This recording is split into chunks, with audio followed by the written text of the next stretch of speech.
Dans l'éducation, quand on dit on veut passer sa vie à dessiner ou à écrire des textes, les gens disent mais c'est quoi enfin, qu'est-ce que tu veux vraiment faire de ta vie? Bah,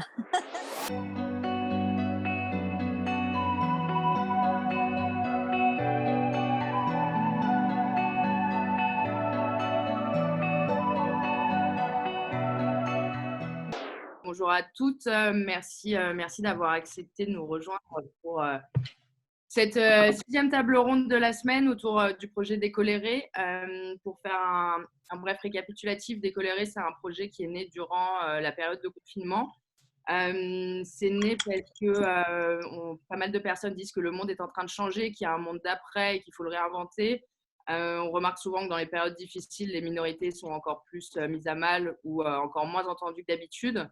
Dans cette même période, nous, on s'est pas mal plongé dans ce qui est l'Observatoire de l'égalité homme-femme que le ministère de la Culture met à disposition tous les ans avec des chiffres. Et on s'est vite rendu compte qu'il manquait pas mal d'informations dessus et notamment beaucoup de domaines culturels qui n'étaient pas représentés ou même absolument pas mentionnés. Donc, on avait envie de monter ce projet-là pour déjà essayer de refaire un réel état des lieux en impliquant pas l'intégralité de tous les domaines culturels parce que c'est compliqué, mais une grande majeure partie. Ça va nous permettre, en fait, ce travail-là, de faire donc ce travail d'études, ensuite de le mettre à disposition pour des chercheurs, des jeunes femmes qui veulent se lancer également, créer une espèce de grosse base de données et que ça permette de créer une énergie positive et si ça peut motiver quelques nanas, c'est chouette. Également, ça nous permet de nous rencontrer parce que c'est vrai qu'en général, on est assez hyperactive. Enfin, en tout cas, c'est ce que j'ai remarqué des 6 tables rondes que j'ai eues. Donc, on n'a pas forcément le temps de voir ce qui se passe à côté. Donc, cette période de confinement, on trouvait que c'était chouette aussi de l'utiliser pour voilà, découvrir un peu comment ça fonctionne chez les autres et éventuellement, si après, ça peut découler sur de vrais projets, c'est cool. J'en profite pour dire aussi que je ne suis pas toute seule derrière ce projet-là, qu'une équipe de 8 personnes s'est composée au fur et à mesure et que donc elles m'aident à faire quelque chose qui soit chouette. Je vais les citer, comme ça c'est important, je pense. Donc il y a Célina et Estelle qui mettent sur le développement du site, Canel, donc que vous avez vu, qui mettent sur la production. Alexandra qui a fait tout le graphisme, Diane qui se charge des contenus, Rémi qui se charge donc de toute la post-prod et enfin Guillaume qui se charge des partenariats et de la presse.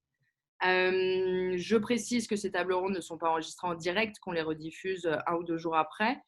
Qu'on a décidé volontairement de ne pas mettre d'hommes pour ce premier tour de table ronde parce qu'on pensait que c'était d'abord aux femmes de s'exprimer au sujet de leurs ressentis. Ce n'est pas une volonté de mettre les hommes de côté. On est d'accord pour dire que la parité est nécessaire également et qu'on doit travailler avec les hommes. Mais pour ce premier tour, donc, c'est 100% féminin. Je pense que j'ai déjà fait un bon tour, donc je vais vous demander de vous présenter et dire comment vous êtes arrivé dans le milieu culturel. Chloé, est-ce que tu peux te présenter, s'il te plaît?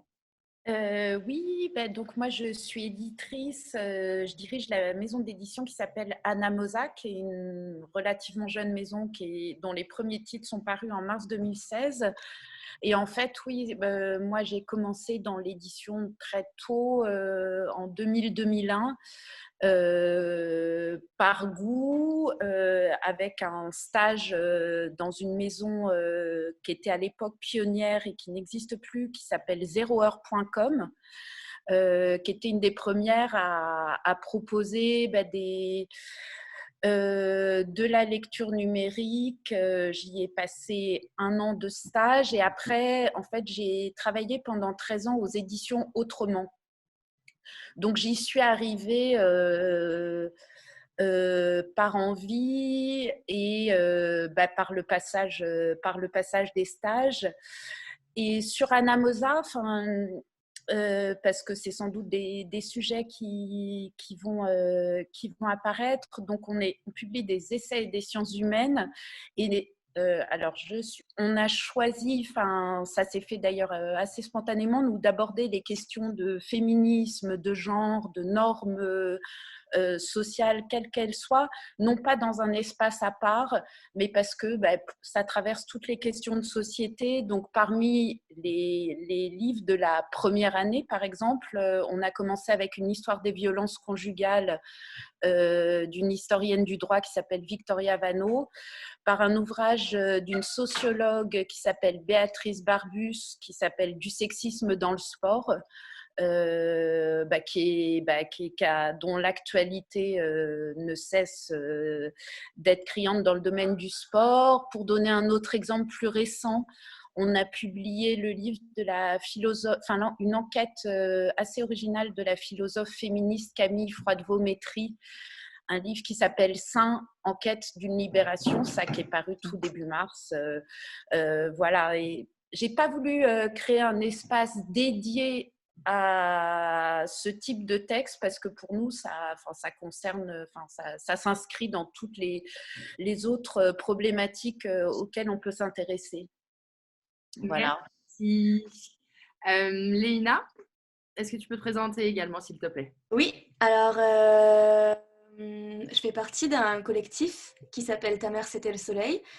Et en fait, j'étais au Japon pendant 1 an et je me suis posé pas mal de questions sur le féminisme, sur comment ça se passe, la place de la femme. C'était aussi du coup mon sujet de mémoire. Et donc, je sais pas, ça m'a donné envie un petit peu de créer quelque chose et j'ai contacté plusieurs amis avec qui du coup on fait des illustrations, on écrit des textes, on invite d'autres amis par exemple qui veulent parler sur les sujets qu'on choisit ensemble. Et du coup, voilà, en fait, on s'est juste dit que ça serait pas mal de faire quelque chose et d'en parler parce que c'est dommage qu'on n'ait pas trop de place pour en parler ailleurs, en fait. Et, et on a décidé de faire le fanzine parce qu'on aime bien avoir un format physique avec, je sais pas, pouvoir feuilleter quelque chose et avoir du papier entre les mains, c'est pas mal. Et du coup, voilà, on a monté ce projet ensemble. Merci. Élodie, est-ce que tu peux te présenter également, s'il te plaît? Ouais, bonjour, merci pour l'invite. Alors, donc moi, je suis Élodie Petit, je suis poète et artiste. J'ai un cursus en école d'art, je suis sortie des Beaux-Arts de Lyon en 2011. J'ai rencontré là-bas, en fait, par hasard, parce que je faisais plus du dessin et de l'image, mais je faisais toujours des textes à côté. Et finalement, un jour, j'ai rencontré Jean-Marie Glaise, qui est une personne importante dans le paysage de la poésie contemporaine française. Et donc, c'est lui qui m'a vraiment mis, on va dire, mis le pied dans quelque chose qu'on appelle la poésie contemporaine, qui est vraiment une espèce de niche, parce qu'il y a très peu de place pour la poésie en France, parce que c'est pas dans la culture française, mais ça, je pense qu'on va y revenir. Bref, et donc du coup, ça fait quelques années que je m'acharne à découvrir des auteurs et à propager de la poésie, beaucoup autour de l'écriture sexuelle, d'expérimentation et beaucoup lesbienne et queen. Voilà, et je fais partie du collectif d'autrices RERQ. Je fais également partie d'un duo. On fait avec Marguerite Lodivion, on tient les éditions Douteuses, qui est une maison d'édition de fanzine, voilà, qui s'intéresse aux écritures marginales et politiques. Voilà, en gros. Merci. Claire? Oui. Donc moi, c'était un peu un périple pas très direct. Mon tout premier boulot après l'université, c'était dans une maison d'édition féministe à New York qui s'appelle The Feminist Press. Et là, j'ai lu les livres de Despentes, King Kong Theory, c'est le traducteur américain de Despentes à l'époque, et de Testo Junkie de Paul Preciado. Et j'ai un peu suivi ces livres-là jusqu'à Paris 8, où j'étais dans les études de genre.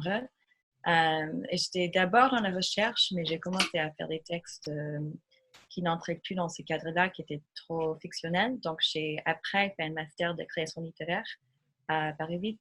Et je pense que c'est celui-là qui m'a donné vraiment des codes et des sortes de contacts nécessaires pour pouvoir assez vite faire des performances dans les lieux culturels. Donc, j'étais en train de faire des performances un peu seule jusqu'à ce qu'on a monté RIRQ, ce qui, pour moi, de toute façon, c'était une façon de travailler contre cette isolation que tu peux avoir quand tu fais beaucoup de performances et de pousser moi-même et de se pousser collectivement à écrire les textes qui étaient encore plus intéressants, plus audacieuses, les choses qu'en général on a très peur à faire ensemble. Et donc ça fait 1 an et demi, Elodie, je crois que ça existe à IRQ, non? Ouais, c'est ça. Ouais, et ça faisait un gros moment surtout de commencer à faire plein de performances ensemble, d'essayer de faire, de créer ensemble ce format de performance littéraire en collectivité. Et c'est là où je suis maintenant. Merci. Anna, s'il te plaît.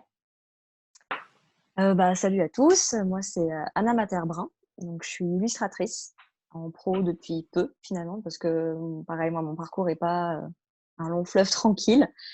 J'ai commencé par les beaux-arts et après je suis passée à la fac bon bref, voilà tout ça, et pendant longtemps je me suis dit que je ne pouvais jamais être moi-même actif dans le domaine de l'art, etc. Donc j'ai voulu plus bosser dans tout ce qui était mise en place d'expositions. Donc j'ai pas mal bossé là-dedans pendant un moment, et j'ai même bossé ensuite en galerie, un domaine qui m'a un peu dégoûtée. et, et du coup, voilà, donc ça fait à peu près 2 ans maintenant que je me suis lancée en tant que pro en illustration. Je suis beaucoup aussi dans le domaine donc féministe, body positif, et voilà, donc je m'amuse à remettre aussi en place. Là, je suis en train de faire une série sur des remakes en fait d'œuvres majeures, on va dire, d'œuvres de grands maîtres, et je les retranscris et avec des sujets beaucoup plus actuels. Donc voilà, là je m'amuse à faire ça, et je suis en train de réfléchir à un projet aussi moi-même très personnel sur le côté féministe, mais plus on va dire axé pour les enfants entre guillemets, pour leur faire parler d'égalité au plus jeune âge. Je pense que c'est à partir de là qu'il faut parler aussi très tôt sur ce genre de sujet. Ouais, en effet, on y reviendra au cours de la conversation, de la pédagogie, comment déconstruire la mentalité. En effet, présenter s'il te plaît. Alors, bonjour à toutes. Je suis désolée si la connexion saute à des moments, puisque j'ai l'impression que ma connexion bug un petit peu. Mais enfin, bref. Donc, moi, je m'appelle Kiemis. Donc, je suis une autrice, comme je disais, blogueuse et poétesse afroféministe. Alors, mon entrée dans le monde de la culture, elle est assez tardive, enfin je sais pas si on peut dire tardive, parce que moi je viens à la base des sciences humaines. J'ai fait des études d'histoire et de sciences politiques ensuite à P8, donc vive Paris 8. En fait, moi ce qui m'a vraiment intéressée, c'était la question des mouvements féministes noirs dans l'histoire du XXe siècle, après une lecture plusieurs lectures donc de textes de Bell Hooks, qui est donc une activiste féministe noire américaine, et de Patricia Hill Collins. Donc j'arrive dans la poésie c'est un peu un détour que je fais, parce que c'est comme si mon activité culturelle était en fait une prolongation de mon activité militante finalement, parce que je comprends à travers les travaux des féministes noires américaines notamment que en fait tout est lié, que on peut pas, en tout cas moi ma perception de la culture, comme en tout cas mon propre travail en tant qu'artiste, est une forme différente de mon travail en tant que militante.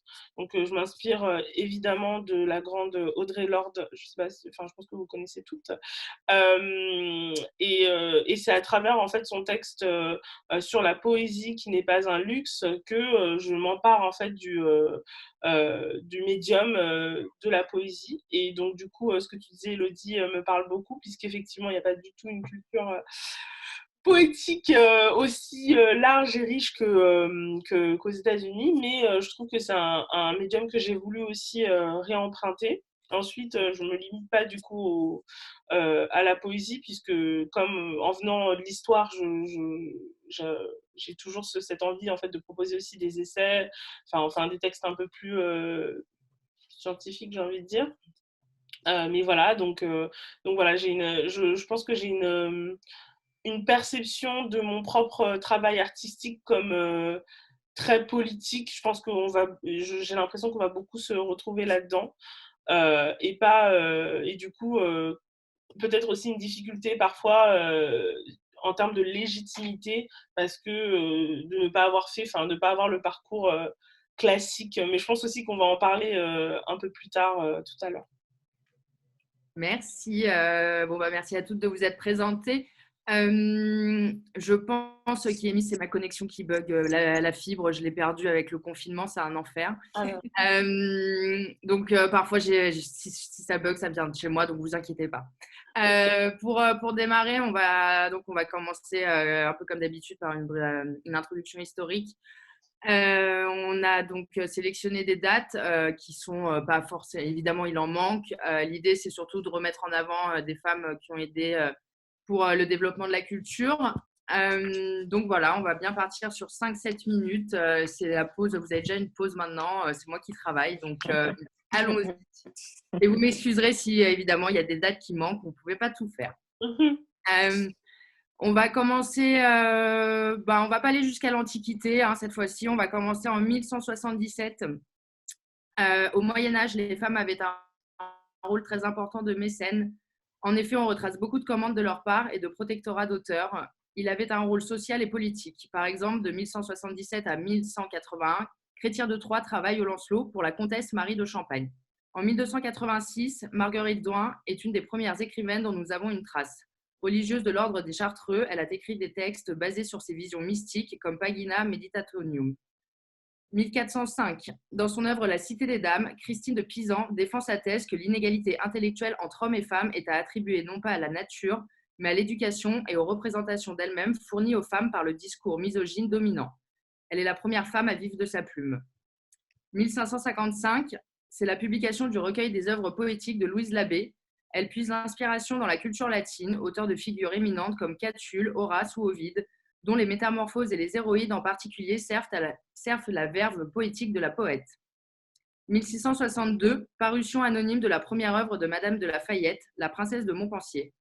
Son œuvre la plus célèbre, La princesse de Clèves, paraît en 1678, éditée par l'un de ses amis.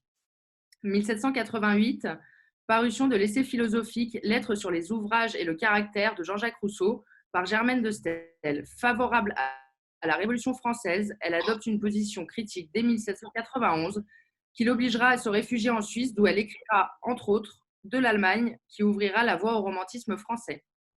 1813, publication de Orgueil et préjugés, deuxième roman de Jane Austen. Son réalisme est précurseur et les intrigues sentimentales ainsi que le statut de la femme qu'elle dépeint sont abordées d'une façon très novatrice. 1819, Marceline Desbordes-Valmore publie son premier recueil de poèmes intitulé Élégies et romances, qui sera très remarqué pour son lyrisme et l'audace dans la versification de ses poèmes. 1832, Indiana rencontre un très grand succès lors de sa parution. George Sand y dénonce les conditions de vie des femmes en France à cette époque. Elle laissera pour la postérité pas moins de 70 récits romanesques, nouvelles ou contes, de nombreuses pièces de théâtre et une autobiographie remarquable, sobrement intitulée « Histoire de ma vie ». 1858. La comtesse de Ségur écrit son livre « Les malheurs de Sophie ». Elle pose un regard moralisateur et progressiste sur l'éducation au travers de la cruauté réaliste qu'elle raconte dans ses livres. 1905. Création du prix Femina par 22 collaboratrices du magazine La Vie Heureuse afin de constituer une contre-proposition au prix Goncourt jugé misogyne. 1929. Publication d'une chambre à soi de Virginia Woolf, qui deviendra une des références majeures du féminisme. Ses autres romans seront marqués par son engagement, un imaginaire fertile et une vie jalonnée de combats. 1935, la journaliste Andrée Violis écrit Indochine SOS, qui sera saluée par André Malraux. Elle obtient la Légion d'honneur en 1937. 1943, Edith Thomas fonde le Comité national des écrivains avec Jean Paulhan et Claude Morgan, qui est un organe de la résistance littéraire. Elle écrira de nombreux livres autour des femmes. 1944, Elsa Triolet est la première femme à recevoir le prix Goncourt pour son livre « Le premier accro coûte 200 francs ».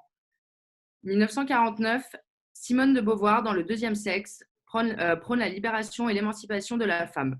Côté fiction, elle obtiendra le prix Goncourt grâce à son roman Les Madarins, qui date de 1954. Le succès de ses premiers ouvrages rejaillira par ailleurs sur son œuvre autobiographique, qui compte 3 tomes, Mémoire d'une jeune fille rangée, La force de l'âge et La force des choses. 1949 jusqu'en 1954, Colette est élue présidente de l'Académie Goncourt. 1956, Nathalie Sarraute publie L'ère du soupçon, un recueil de 4 essais sur le roman. Suite à ce livre, elle deviendra une des figures de proue du nouveau roman.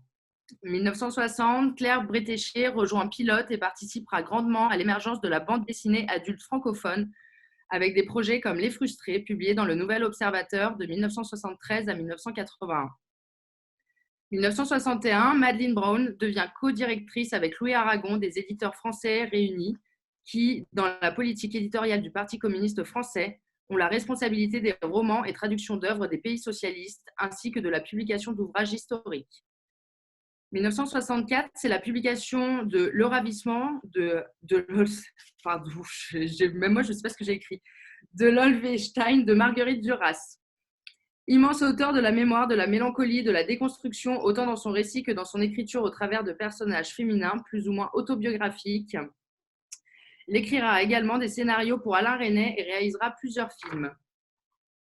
1965, Charlotte Delbo, résistante juive déportée à Auschwitz, écrit le témoignage de son vécu dans les camps au travers de 3 tomes intitulés « Auschwitz et après, aucun de nous ne reviendra ». 1972, création aux États-Unis du comics underground Women's Comics par des femmes et pour des femmes. Des sujets comme l'avortement, les violences sexuelles, les règles, le lesbianisme sont entre autres abordés au cours de ces 17 publications. 1974, Dominique Horry est nommée conseillère du ministre de l'Éducation. D'une immense influence dans le monde littéraire, elle est éditrice, auteure d'essais, de préfaces, de traductions et de quelques poèmes. 1974, Florence Kiestak fonde la maison d'édition Futuropolis qui influencera durablement le paysage de la BD française. 1976, les humanoïdes associés avec Métal Hurlant, le magazine A Nana, inspiré de Women's Comics et vient de naître. Il est réalisé par des femmes de plusieurs nationalités. Teinté de féminisme, il n'était pas non mixte. On y trouvait un homme invité par numéro. En somme, l'inverse de la proportion qui avait cours dans les autres publications. Hélas, frappé d'interdiction de vente aux mineurs et d'affichage en kiosque pour cause de pornographie, alors qu'il n'y avait aucune pornographie, condamne l'ouvrage à l'invisibilité, il ne peut se vendre et disparaît après 9 numéros. 1979, Chantal Montelier publie dans différentes revues, dont Métal Hurlant, des histoires historico-politiques policières comme Andy Gang qui deviendront des albums. 1980, Marguerite Yourcenar est la première femme à rentrer à l'Académie française, notamment grâce au travail de Jean d'Ormesson. Il faut savoir qu'à l'époque, beaucoup d'académiciens étaient contre l'entrée de femmes. On notera la brillante citation de Pierre Gazotte qui dira « Si on élisait une femme, on finirait par élire un nègre ». 1982, ouais, c'était génial ça. 1982, Annie Götzinger dessine le personnage Félina qui la rendra connue. Il apparaîtra notamment dans 3 albums sur un scénario de Victor Maura. 2000, parution et triomphe du premier volume de Persépolis, œuvre autobiographique de Marjane Satrapi. 2002, lancement de la collection Très Féminin aux éditions de l'an 2. Le temps de son existence, cette collection a publié de nombreuses œuvres de premier plan, signées Anne Herbeau, Jeanne Puchol, Johanna, Sandrine Martin. 2007, Chantal Montelier, Jeanne Puchol et Marie-Jo Bonnet fondent le prix Artemisia qui récompense chaque année une bande dessinée réalisée par une ou plusieurs femmes. 2009, Marie Hendaye reçoit le prix Goncourt pour son livre 3 femmes puissantes. Elle vendra 440 000 exemplaires avec 10 réimpressions. Il s'agit d'un récit très inspiré de la propre histoire de l'auteur. 2009, Véronique Ovaldé est éditrice chez Albin Michel puis chez Point et responsable du roman noir, de la poésie et de la collection Signature. Elle gagnera de nombreux prix avec notamment son roman « Ce que je sais » de Vera Candida. 2011, Sortie de rien ne s'oppose à La Nuit de Delphine de Vigan qui gagne 4 prix littéraires. Elle est actuellement l'auteure de 10 romans et la réalisatrice d'un film et 2 scénarios. En 2014, on dénombre environ 14% d'autrices de BD en France contre 4% 30 ans plus tôt. 2015, le Centre belge organise une exposition collective intitulée La BD des filles, avec une ligne artistique résolument sexiste. L'expo BD de filles est une expo qui fera le tour de la BD destinée aux filles de 7 à 77 ans. Ça ira de la BD pour fillettes au roman graphique, en passant par les blogueuses, les BD pour ados, les BD féministes, les BD romantiques pour dames solitaires, les BD pour accros au shopping, j'en passe et des meilleurs. 2015, écriture de la charte des créatrices de bande dessinée contre le sexisme signée par 200 autrices, c'est-à-dire à peu près la totalité des autrices françaises. Elles vont entre autres dénoncer le manque de parité du Festival d'Angoulême. 2015, publication de Vernon Subutex, qui sera suivie de 2 autres tomes, écrits par Virginie Despentes, romancière reconnue pour ses œuvres crues et sans tabou.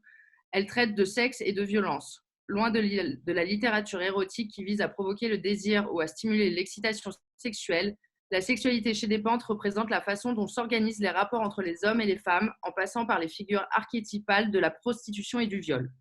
La violence dans son œuvre est surtout féminine, mais qui, par le biais du crime, remplace le modèle dominé par un modèle dominant. 2016, 2016, le collectif des créatrices appelle au boycott de l'édition du Festival d'Angoulême, qui n'a nominé cette année-là aucune femme. Cela provoque un énorme tollé, autant chez les autrices que chez les auteurs même nominés, qui décident pour la plupart de ne pas vouloir faire partie de cette nomination. 2016 toujours, c'est l'ouverture d'une grande exposition à Londres consacrée à 100 femmes majeures dans la bande dessinée, Comics Creatrix. Et enfin, il me reste 2 petites dates pour clôturer. 2016, c'est l'échec du Festival d'Angoulême qui amènera une grande couverture médiatique au prix Artemisia, qui décernera son prix à l'album Glenn Gould, Une vie à contretemps de Sandrine Revel. Enfin, en 2019, l'Académie accepte de modifier les noms de métiers pour les utiliser également au féminin, donc auteur, autrice, et ce genre de procédé. Voilà, c'est un peu long, mais c'était pour remettre en avant des femmes que peut-être certains et certaines ont oubliées. Et puis aussi, si certaines veulent rebondir sur les informations qui ont été données, n'hésitez pas. Sinon, on attaque gentiment avec la suite du déroulé. Est-ce qu'il y en a une qui souhaitait intervenir sur tout ça? Bon, bah non, alors on va attaquer gentiment sur la suite.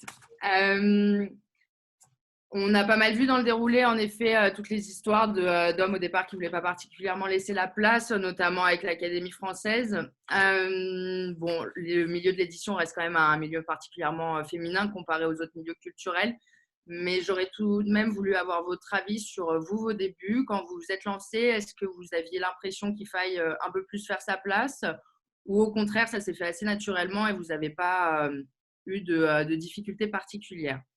Est-ce qu'il y en a une qui souhaite démarrer? Sinon, j'en prends une au pif. Bah, ça va être Chloé puisqu'elle a moins de temps.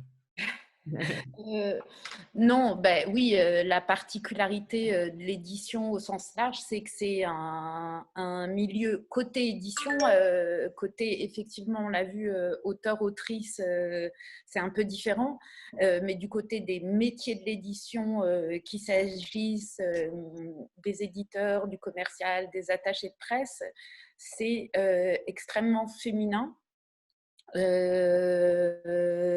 La difficulté, je dirais, moi quand j'ai commencé jeune, donc je ne sais plus, j'avais 23 ans, c'était moins dans le secteur professionnel en tant que fille que avec certains auteurs, justement en sciences humaines où c'est majoritairement masculin. Je pense qu'il y avait non seulement ma jeunesse et le fait que je sois une fille où il faut davantage montrer peut-être son sérieux. Et pour l'édition en général, donc c'est extrêmement féminin. Après, ce qui reste à quelques exceptions près, quand on regarde les très grandes maisons, c'est que les postes de direction, à l'exception par exemple d'une Teresa Crémisi qui est maintenant à la retraite, c'est que ça reste, les postes de direction dans les grands groupes restent masculins. En revanche, il y a beaucoup aussi de maisons qui ont été créées par des femmes. Futuropolis, je ne savais pas, c'est une très très belle maison, mais on peut citer Viviane Ami, Sabine Vespizer. Enfin, il y a énormément de femmes aussi qui ont créé leur propre maison. Non, moi, sur les débuts, c'est plutôt dans le milieu des sciences humaines, plutôt avec les auteurs, où je devais peut-être un peu plus faire mes preuves que si j'avais été un jeune homme. Kiemi, j'aimerais bien avoir ton avis aussi, puisque toi, j'imagine, ça devait être peut-être plus compliqué du fait de ta couleur de peau, etc. Comment ça s'est passé, tes départs dans le milieu de l'édition, le milieu littéraire? C'est intéressant que tu me poses la question parce que c'est encore en cours, donc ça continue. Je pense que ce qui était assez difficile, c'est déjà de chercher des référents et des référentes, en fait, tout simplement, de pas considérer que parce que je pense que à part la personne qui me vient tout de suite en tête, c'est Léonore Amiano, qui est une grande écrivaine, qui est poétesse par ailleurs et qui écrit en français. Finalement, les gens ont du mal à trouver, et moi en particulier, des gens ont du mal à trouver des références en fait. Donc c'est vrai que moi, ma problématique, au-delà du milieu qui est assez compliqué, c'était surtout de se voir en fait en tant qu'autrice, de se considérer en tant que poétesse, autrice, comme quelqu'un qui est capable en fait de proposer des choses. Et je pense que c'est ça qui est qui m'a beaucoup en fait retenu, je pense, c'est cette construction en fait du syndrome de l'imposteur qui à chaque étape grandit quoi. Et je pense qu'il faut quand même je pense qu'il faut le dire, c'est pas quelque chose qui est juste personnel en fait, c'est quelque chose qui est construit dans euh, dans les représentations qu'on te propose, hein. Tout simplement, si tu te vois pas, tu te dis pas que c'est possible de le faire, tout simplement. Après, je pense il y a ça, il y a aussi les choses qu'on attend de toi. Moi, je sais que j'aime beaucoup écrire de la poésie, mais pareil, en fait, une poétesse française et noire, vous me mentez, moi j'en connais parce que je fais la recherche, mais c'est déjà que la poésie c'est très particulier, mais en plus c'est pas du tout connu. Donc je pense qu'il y a aussi le côté s'habituer à se dire qu'on est la première ou s'habituer à se dire que on se confronte à des ah d'accord c'est ce que vous faites, ah c'est ça vos intérêts et aussi souvent parce que je suis pas la seule, encore une fois, je pense il y a beaucoup, il faut savoir qu'il y a beaucoup d'autrices, beaucoup de personnes qui me ressemblent, qui veulent écrire. C'est aussi tout de suite se dire, ah, mais je vais pas aller voir les grandes maisons, je vais passer par des canaux alternatifs. Et ça, voilà, ça, moi, j'essaie de maintenant lutter contre cette envie aussi, même si je pense que les éditions alternatives, le fait de travailler avec une maison d'édition associative, ça peut être génial. Moi, pour mon premier recueil, c'était une expérience qui était vraiment bouleversante que je pense peu d'autrices ont connue et d'auteurs ont connue. Mais maintenant, il y a aussi cette envie de se dire, bon, on n'est pas aussi réduit qu'à ça, quoi.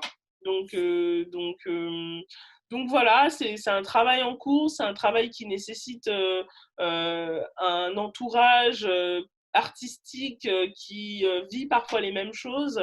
Parce que je pense que c'est très difficile à concevoir et je pense que des gens, même des gens que je connais en fait, qui me ressemblent pas, n'ont pas forcément ces mêmes problématiques, ces mêmes sûrs, qui peuvent être souvent très freinantes. Voilà. Merci. Tu parlais de poésie, donc je vais aussi demander à Claire et Elodie, elles de leur côté, leur ressenti sur leur début dans ce milieu-là. Alors, je sais pas, Claire peut-être en première et puis ensuite Elodie, si ça vous va. Ouais. Oui, un peu en lien avec ce qu'a dit Kiemi, c'est Chloé, que si on regarde l'édition standard, c'est pas nécessairement que c'est plus difficile en étant quelqu'un qui présente comme femme, mais surtout que les places qui sont existantes pour ces femmes-là, c'est pas du tout une place que je veux, c'est une sorte de féminité qui pour moi a été très pas cohérente avec mon identité ou avec mon vécu en tant que personne queer non binaire, avec le genre de littérature que j'avais envie de faire, qui était plutôt expérimental, qui était non hétéronormé, qui allait contre une sorte de centralité d'une famille ou d'un parcours qui est souvent raconté dans un récit un peu classique. Et j'ai l'impression que si tu vas, au minimum, il y a quelques années, quand je regardais où j'avais envie de publier,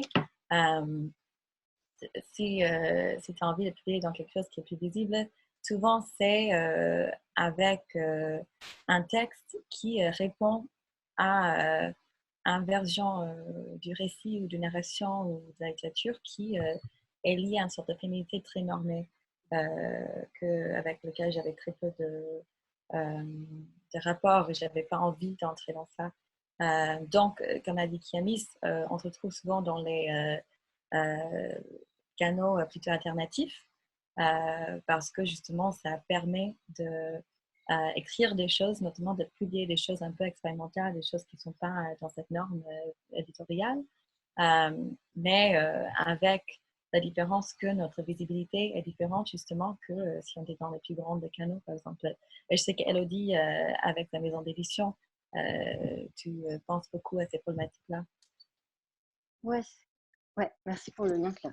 Mais oui, effectivement, moi, ma liberté, je l'ai trouvée dans la fabrique de fanzine, qui est devenue du coup un lieu politique et d'expression qui me permettait, moi, en tant qu'autrice, de ne pas être frustrée, de ne pas être visible ou de ne pas partager mes textes, parce que mon travail, du coup, je le partageais, en fait, quoi qu'il en soit. Je l'imprimais moi-même. Enfin voilà, en fait, c'est ça le fanzine, c'est que tu es dans une économie minimale, que tu peux le distribuer absolument partout et que du coup, c'est ce que j'ai fait. Et en fait, avec les éditions douteuses, c'est du coup ce truc-là qui est permis. Mais effectivement, comme le dit très bien Claire, c'est les limites en fait de cette alternative où à un moment donné, en fait, quand tu comme moi qui suis auteur maintenant, enfin, j'ai 35 ans, il y a comme une volonté de porter sa voix plus loin pour toucher toujours plus. Et en fait, à quel moment, quand en plus, effectivement, qui est mise, quand tu écris de la poésie et que dans une France où la poésie se limite encore à l'école, à des Rimbaud, Ronsard, Prévert, enfin, c'est toujours quand même c'est quand même toujours ces putains d'hommes blancs qui sont dans ces manuels scolaires. Et la poésie, en fait, quand on est enfant, ça se cantonne à ça. Et franchement, ça ne nous fait pas envie, quoi. C'est pas sexy. Et donc, c'est vraiment... Moi, je découvre la poésie par hasard, du coup. Et j'ai découvert les possibles, en fait, de l'expérimentation. Effectivement, Audre Lorde, en fait, qui est un choc, parce qu'à quel point oui, la poésie, ça peut être pour les pauvres et les prolos, et c'est magnifique. Enfin, à un moment donné, quand tu comprends ça et que tu t'empares de cet outil-là, tu as l'impression que tu peux aller tellement loin.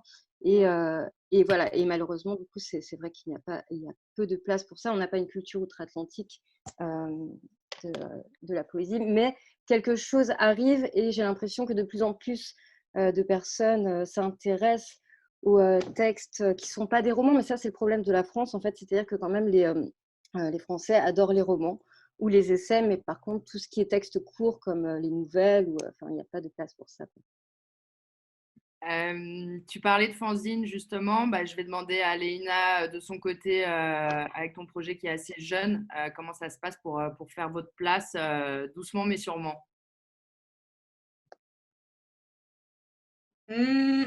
C'est une question un peu difficile parce qu'en réalité, on vient un peu de commencer quand même et on fait ça vraiment entre copines. Donc en fait, l'objectif, c'est, je pense, en réalité plutôt de dire chacune ce qu'on pense et d'avoir un produit fini. Mais en réalité, ça demande quand même, pour avoir de la visibilité, il faut aller dans des stands, il faut aller demander à des gens, etc. Et c'est vrai que c'est difficile de se proclamer comme étant des gens qui écrivent des choses. Enfin, en fait, finalement, c'est un peu un projet annexe qu'on mène à bien parce qu'on a envie de finir d'avoir un produit fini, alors que le fait de le montrer à des gens ou de demander une sorte de reconnaissance ou je sais pas, même sur Instagram, si on demande d'avoir une rétribution, ne serait-ce que d'1 € le prix de l'envoi, par exemple, du magazine physique, les gens ont du mal à acheter ou même le lire. C'est vrai que c'est un peu difficile dans le sens où où j'ai l'impression que ça n'intéresse pas forcément du monde. D'un autre côté, on a envie de parler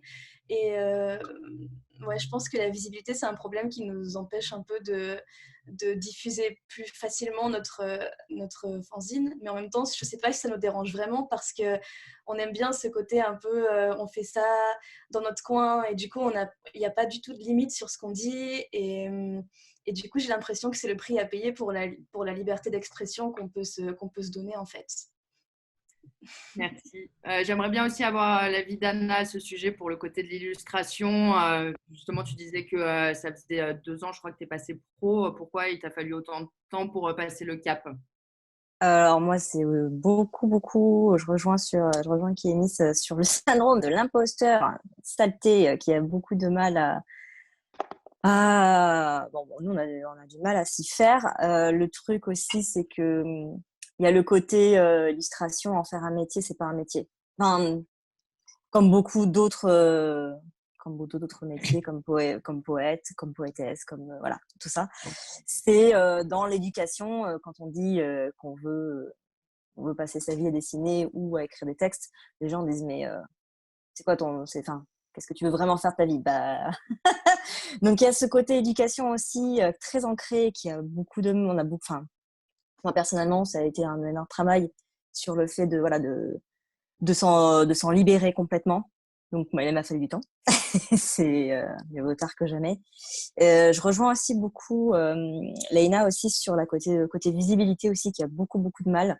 Le fait justement qu'on perçoit l'illustration ou tous les textes qu'on peut écrire, poèmes, essais, etc., c'est du loisir. Enfin, les gens ont encore cette image de loisir et pas de quelque chose de sérieux et un moyen aussi d'expression, on va dire sérieux, sociétal, et tout ce que vous voulez.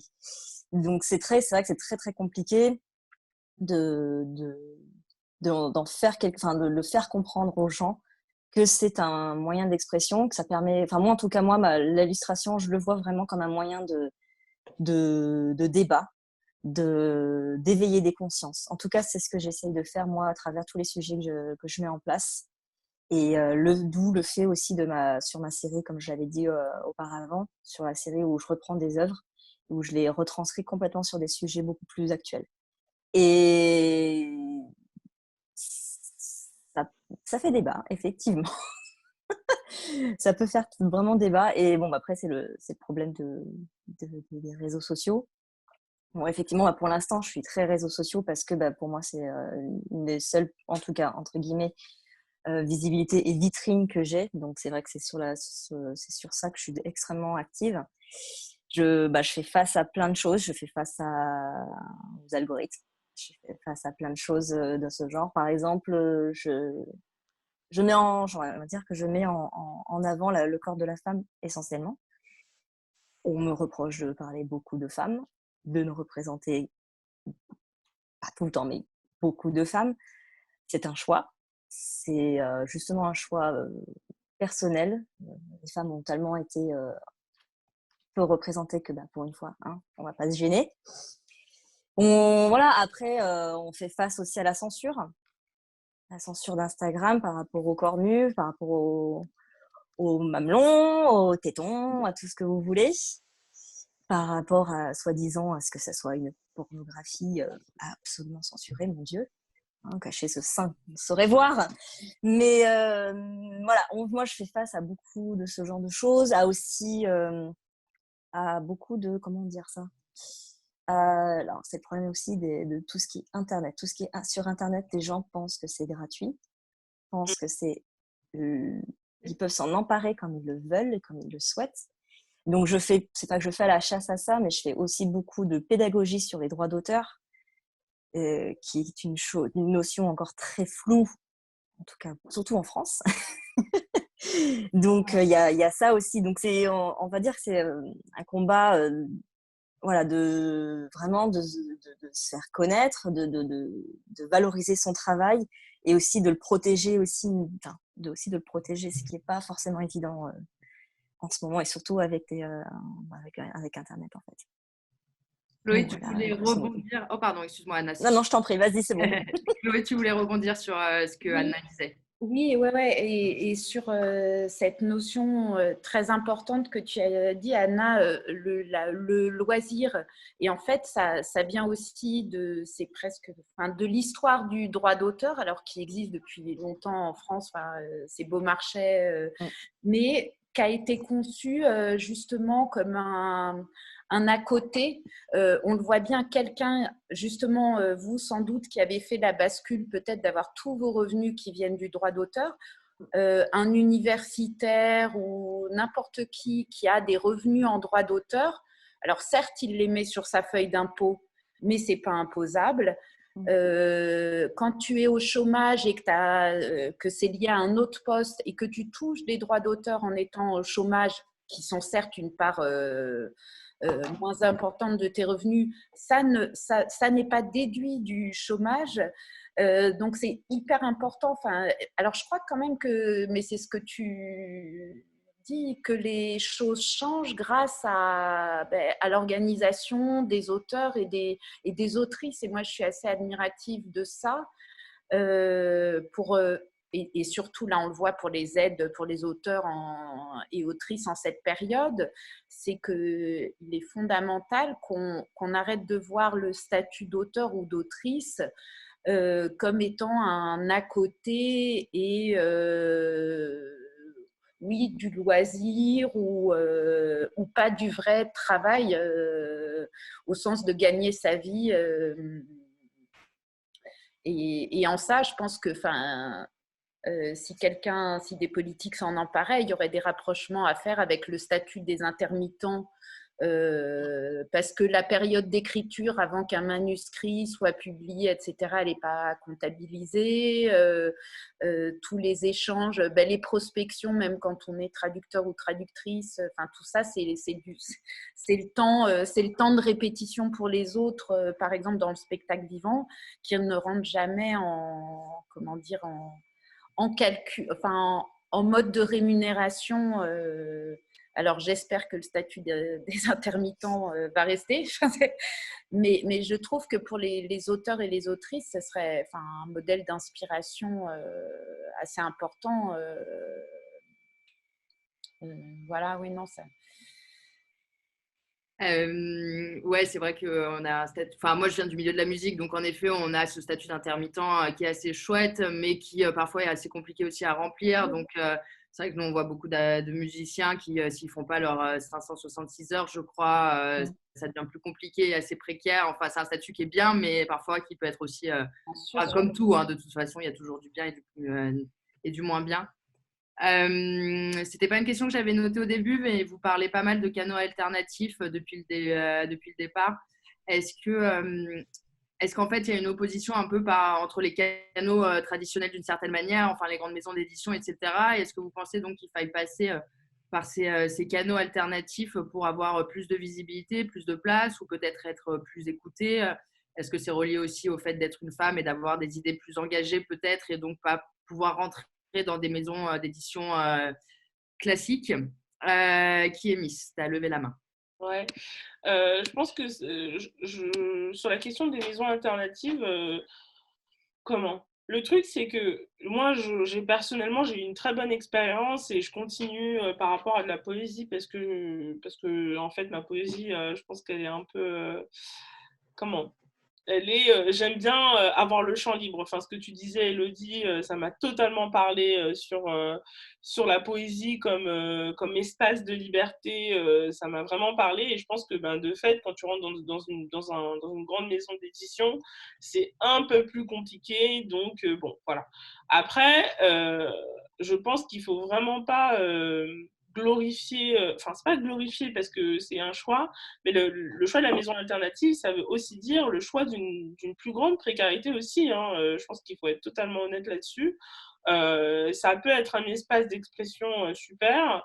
C'est aussi un endroit où justement les personnes qui gèrent aussi ces maisons alternatives font aussi face aux questions en fait de précarité financière, de problématiques de diffusion. Là, je parlais évidemment des livres. Après, tu as des maisons, moi, mes maisons alternatives, elles ont des diffuseurs, des gros diffuseurs, donc voilà. Mais voilà, il y a la question de la diffusion du texte, paiement du travail aussi, quoique certaines maisons alternatives, parce que politiquement engagées, veulent bien rémunérer les auteurs et les autrices. Mais bon, voilà, il y a aussi ces questions. On peut vite se retrouver sans maison parce que la maison ferme, etc. etc. Donc voilà, je pense qu'il y a du bon et du moins bon. Ce qui est gênant, c'est quand tu penses que tu ne peux que faire des maisons alternatives, que ton discours n'est entendable que dans les maisons alternatives. Ça me gêne parce qu'en fait, on devrait avoir le choix. De fait, je pense que souvent, on n'a pas le choix, en fait. Si on pouvait juste se dire que c'était politique, en fait, d'aller dans des maisons alternatives, ce serait génial. Enfin, je pense qu'on ne se poserait pas la question. Mais souvent, je pense que des auteurs les auteurs, autrices, en tout cas les profils qui sont marginalisés se retrouvent dans des situations marginalisées, même dans leur démarche d'auteur.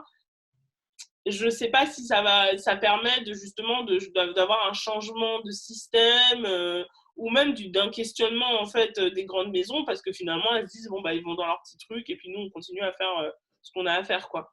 Donc à part exception, quand il y a un bouquin qui subitement devient voilà best-seller, mais bon voilà, je sais pas, je pense que ça arrivait, hein, c'est arrivé à une de mes amies très proches, ça arrivait même à d'autres autrices, d'autres poétesses dans d'autres espaces, mais bon, c'est quand même rare, quoi.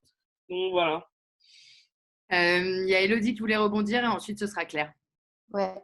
C'est exactement je voulais rebondir exactement sur ce dont tu viens de finir, Kémy, c'est-à-dire sur les paramètres en fait de l'alternative qui ne sont pas qui ne découlent pas d'un choix pour la plupart du temps, qui découlent vraiment de situations et de conditionnements, c'est-à-dire de toute façon étant Gwyn, faisant de la poésie expérimentale, il est évident en fait que je me retrouve comment dire, dans des circuits en fait alternatifs et des scènes alternatives. Voilà, heureusement que je trouve que c'est là aussi que je trouve le plus riche en fait d'expérimentation et du politique. Mais pour autant, voilà, c'est pas une question de choix. C'est-à-dire que mon travail aussi est difficilement partageable avec des maisons d'édition qui, de toute façon, prendraient quand même, enfin, vu l'état actuel en plus de l'édition, qui prendrait le risque en fait de publier quand même la poésie qui est quand même une niche en fait dans l'édition française. Enfin voilà, c'est tout ça en fait. Donc il faut avoir conscience. Ce n'est pas qu'une question de choix, malheureusement. Ouais. Claire, tu voulais également rebondir dessus? Oui, non, ça me faisait penser à l'idée qu'on on doit pas penser nécessairement qu'on ne peut que être publié dans les réseaux alternatifs si on a une écriture qui n'est pas standard ou normée. Et ça me faisait penser juste un peu à un des premiers retours que j'ai eu pour un de mes premiers textes. C'était passé devant un jury d'éditeurs. Et le retour, c'était parce que c'était un texte qui parlait beaucoup de la vécu lesbienne, Gwyn, surtout pour Gwyn, que c'était inaccessible pour un grand public. Et que le fait qu'il y avait des parties qui étaient spécifiques à un vécu Gwyn, ça le rendait illisible pour des autres. Et ça a pris des années de comprendre qu'en fait, le travail avait du valeur et que le travail avait du valeur pour un grand public. Mais c'est vrai que suite à cette expérience-là, j'ai pensé, en fait, si j'ai envie d'écrire ça, justement, c'est pas acceptable. Et puis, bon, tu fais des expériences. Mais après, ce qui se fait que mon expérience d'être femme Gwyn dans cette situation, c'est d'avoir dû reconstruire la confiance dans le travail au moment où tu peux dire oui, effectivement, c'est un travail qui est fort parce que moi, je pense que c'est fort et je comprends maintenant les limites de mon travail. Et quand tu es invité dans les grands espaces, les grandes institutions un peu en public, je fais un effort très fort à chaque fois de ne pas changer le travail pour justement toucher à cette public mythologique, universel, qui n'existe pas, bien sûr, mais ouais, que le bon côté, c'est que ça nous met dans une démarche qui nous permet et oblige de développer une confiance très, très forte en ce qu'on fait pour qu'on puisse se pousser dans les espaces où on sait que ça doit être. Merci. Vous êtes toutes très, enfin, assez engagées avec des textes ou des illustrations, en tout cas considérées féministes. J'aurais bien, c'est moi qui ai fait ça ou pas? Non. J'aurais bien voulu revenir sur la représentation du corps de la femme, notamment à travers la BD et les illustrations. Je pense que souvent, on a des images assez stéréotypées de la femme très, très sexy, très bombasse, ou même peut-être dans l'édition, enfin dans les romans ou poésies, vous me direz, vous avez plus de recul que moi sur comment les femmes sont représentées en général et donc comment ça participe à l'image qui est reflétée auprès de la société. Anna, est-ce que tu pourrais me donner ton avis, toi, justement, qui fait pas mal d'illustrations très, très féministes et engagées, comment ça se passe et pourquoi tu as voulu proposer ce genre de travail pour essayer de déconstruire un peu, j'imagine, les mentalités?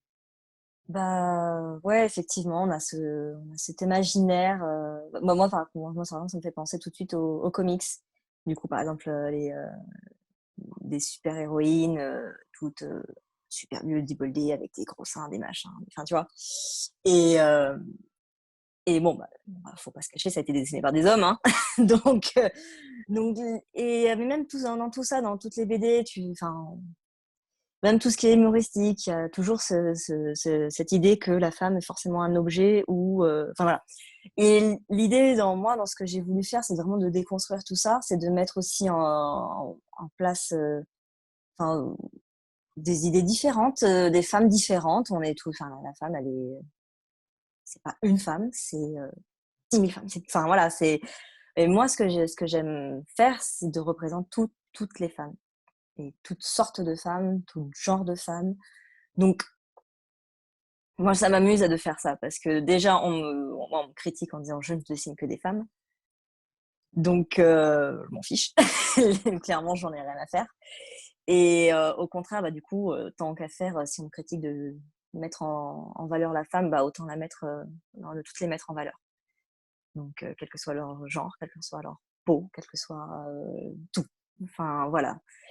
Là, récemment, j'ai voulu, par exemple, j'ai travaillé sur un remake d'une œuvre de MacGregor Paxton où on voit une femme enfin normalement dans la vraie œuvre on voit une femme du coup devant un miroir en train de se brosser la longue chevelure. Donc ça aussi, la chevelure, c'est quelque chose d'extrêmement marqué dans l'univers et dans le symbole féminin, le cheveu, le long, tout ce que tu veux.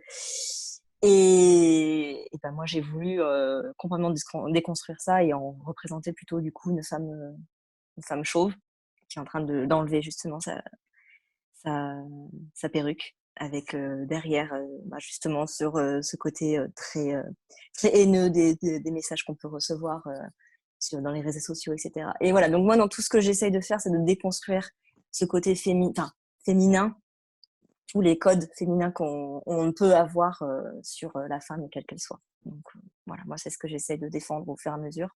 Pas évident, parce que les stéréotypes et d'habitude ont la vie dure. Et l'éducation aussi, la vie dure. Léina, de ton côté, avec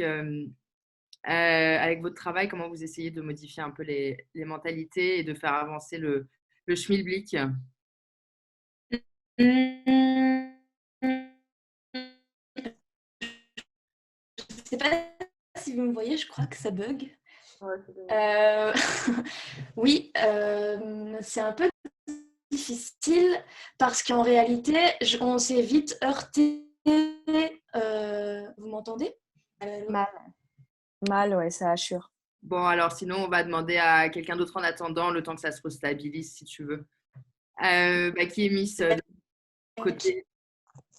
de ton côté, j'imagine que tu travailles pas mal justement, oui, pour déstructurer les mentalités. Comment ça se passe et par quel biais tu le fais?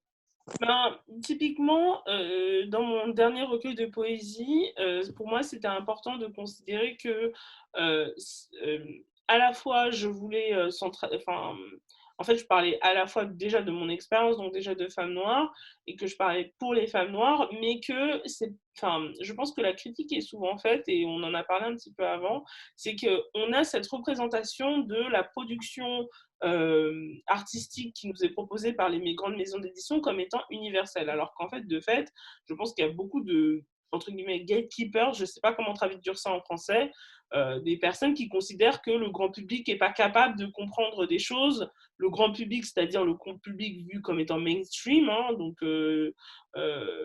personnes blanches, hétéros, minces, etc., tout ce que vous voulez, n'est pas capable de se voir en nous. Et moi, en fait, dans mon recueil de poésie, j'ai écrit À nos humanités révoltées, et j'ai voulu mettre une peinture de ma mère, en fait, pour casser en fait cette idée, se dire que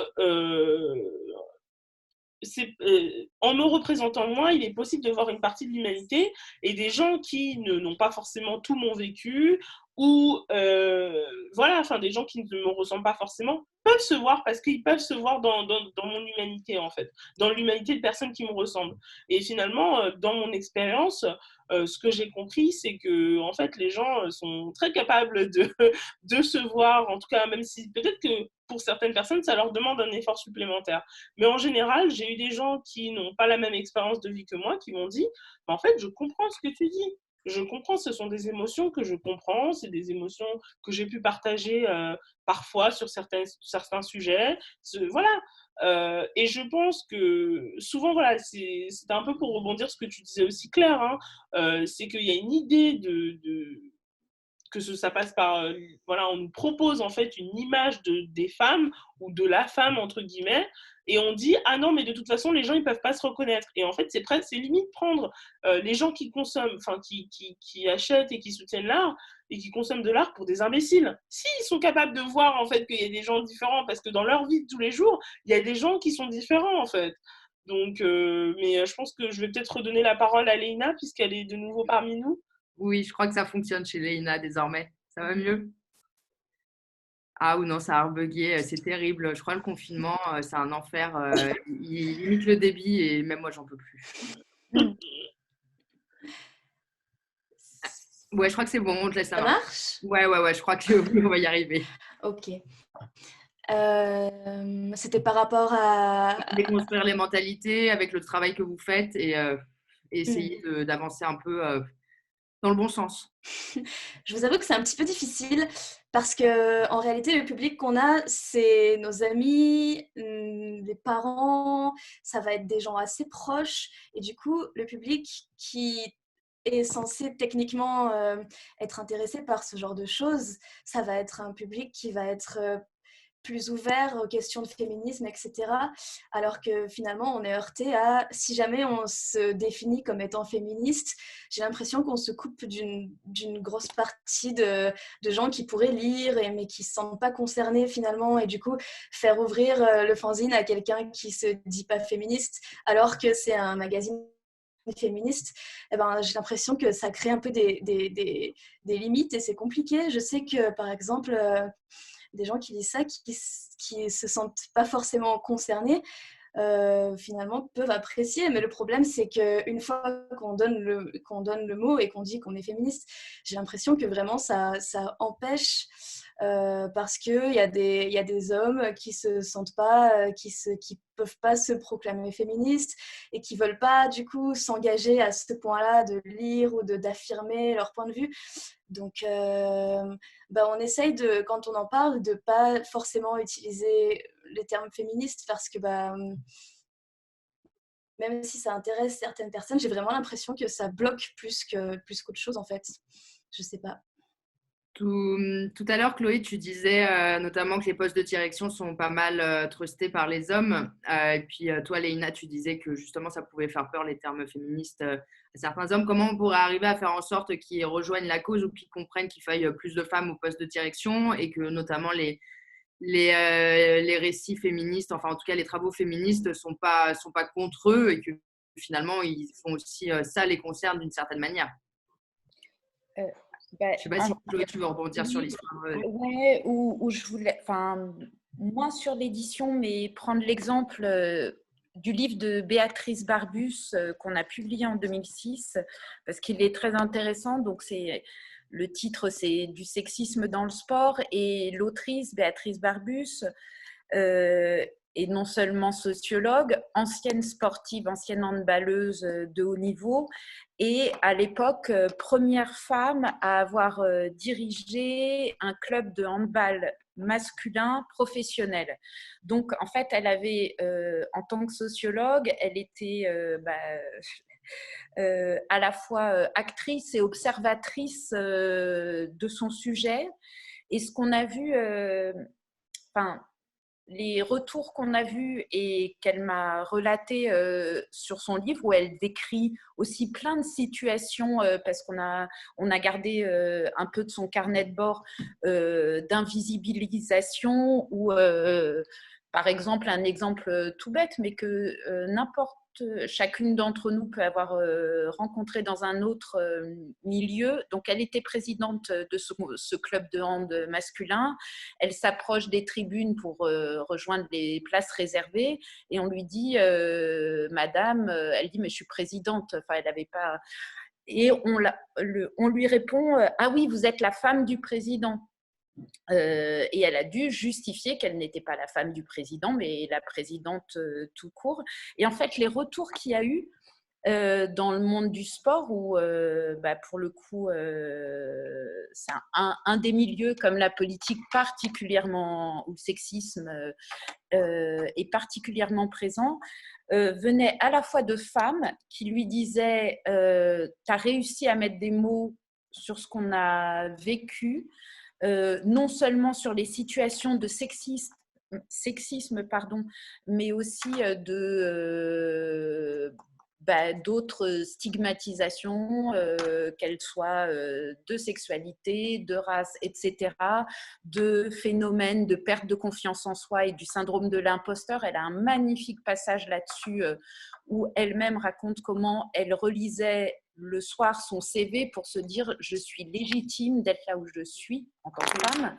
Et donc, on a eu beaucoup de retours de lecture de femmes, mais aussi d'hommes qui, dans son milieu, sur des petites scènes anodines, de prise de parole, de photos de groupe où elle se retrouve à l'extérieur, qui disaient on ne se rendait pas compte. Donc en fait, alors c'est progressif tout ça, mais à travers ce livre, ça a permis de voir que justement ça vaut le coup d'affirmer des choses et que elles peuvent avancer. Alors, sans doute pas aussi vite qu'on peut. Et la question du plafond de verre dans tous les milieux, elle est permanente. Alors, au niveau des grandes entreprises, ils essayent maintenant de valoriser les entreprises qui ont des femmes dirigeantes. Enfin, il y a tous les dispositifs aussi d'aide pour les femmes, et je pense que c'est bien parce que de toute façon, on l'a vu dans la politique, il faut en passer par des quotas pour que les choses bougent. C'est malheureux, on aimerait que ça se passe autrement, mais je crois que c'est comme ça que ça peut avancer. Et sur le corps des femmes, rapidement, moi, les petites anecdotes que j'ai, c'est moins de la pratique que justement des histoires d'images dans l'édition, ou chez Autrement, j'avais publié un livre édité un livre qui s'appelle Corps d'été, d'un historien qui s'intéresse à la manière dont, durant l'été, à l'histoire de l'été, le corps est devenu de plus en plus encadré, et en particulier le corps des femmes. Et pour ce livre-là, on avait mis une photo, une belle photo d'une femme de dos sur une plage nudiste avec la marque du maillot de bain sur les fesses, parce que c'était aussi ça. Et en fait, je me suis rendu compte sur les salons que les gens n'osaient pas en particulier les hommes, n'osaient pas toucher le livre, comme s'ils allaient le toucher.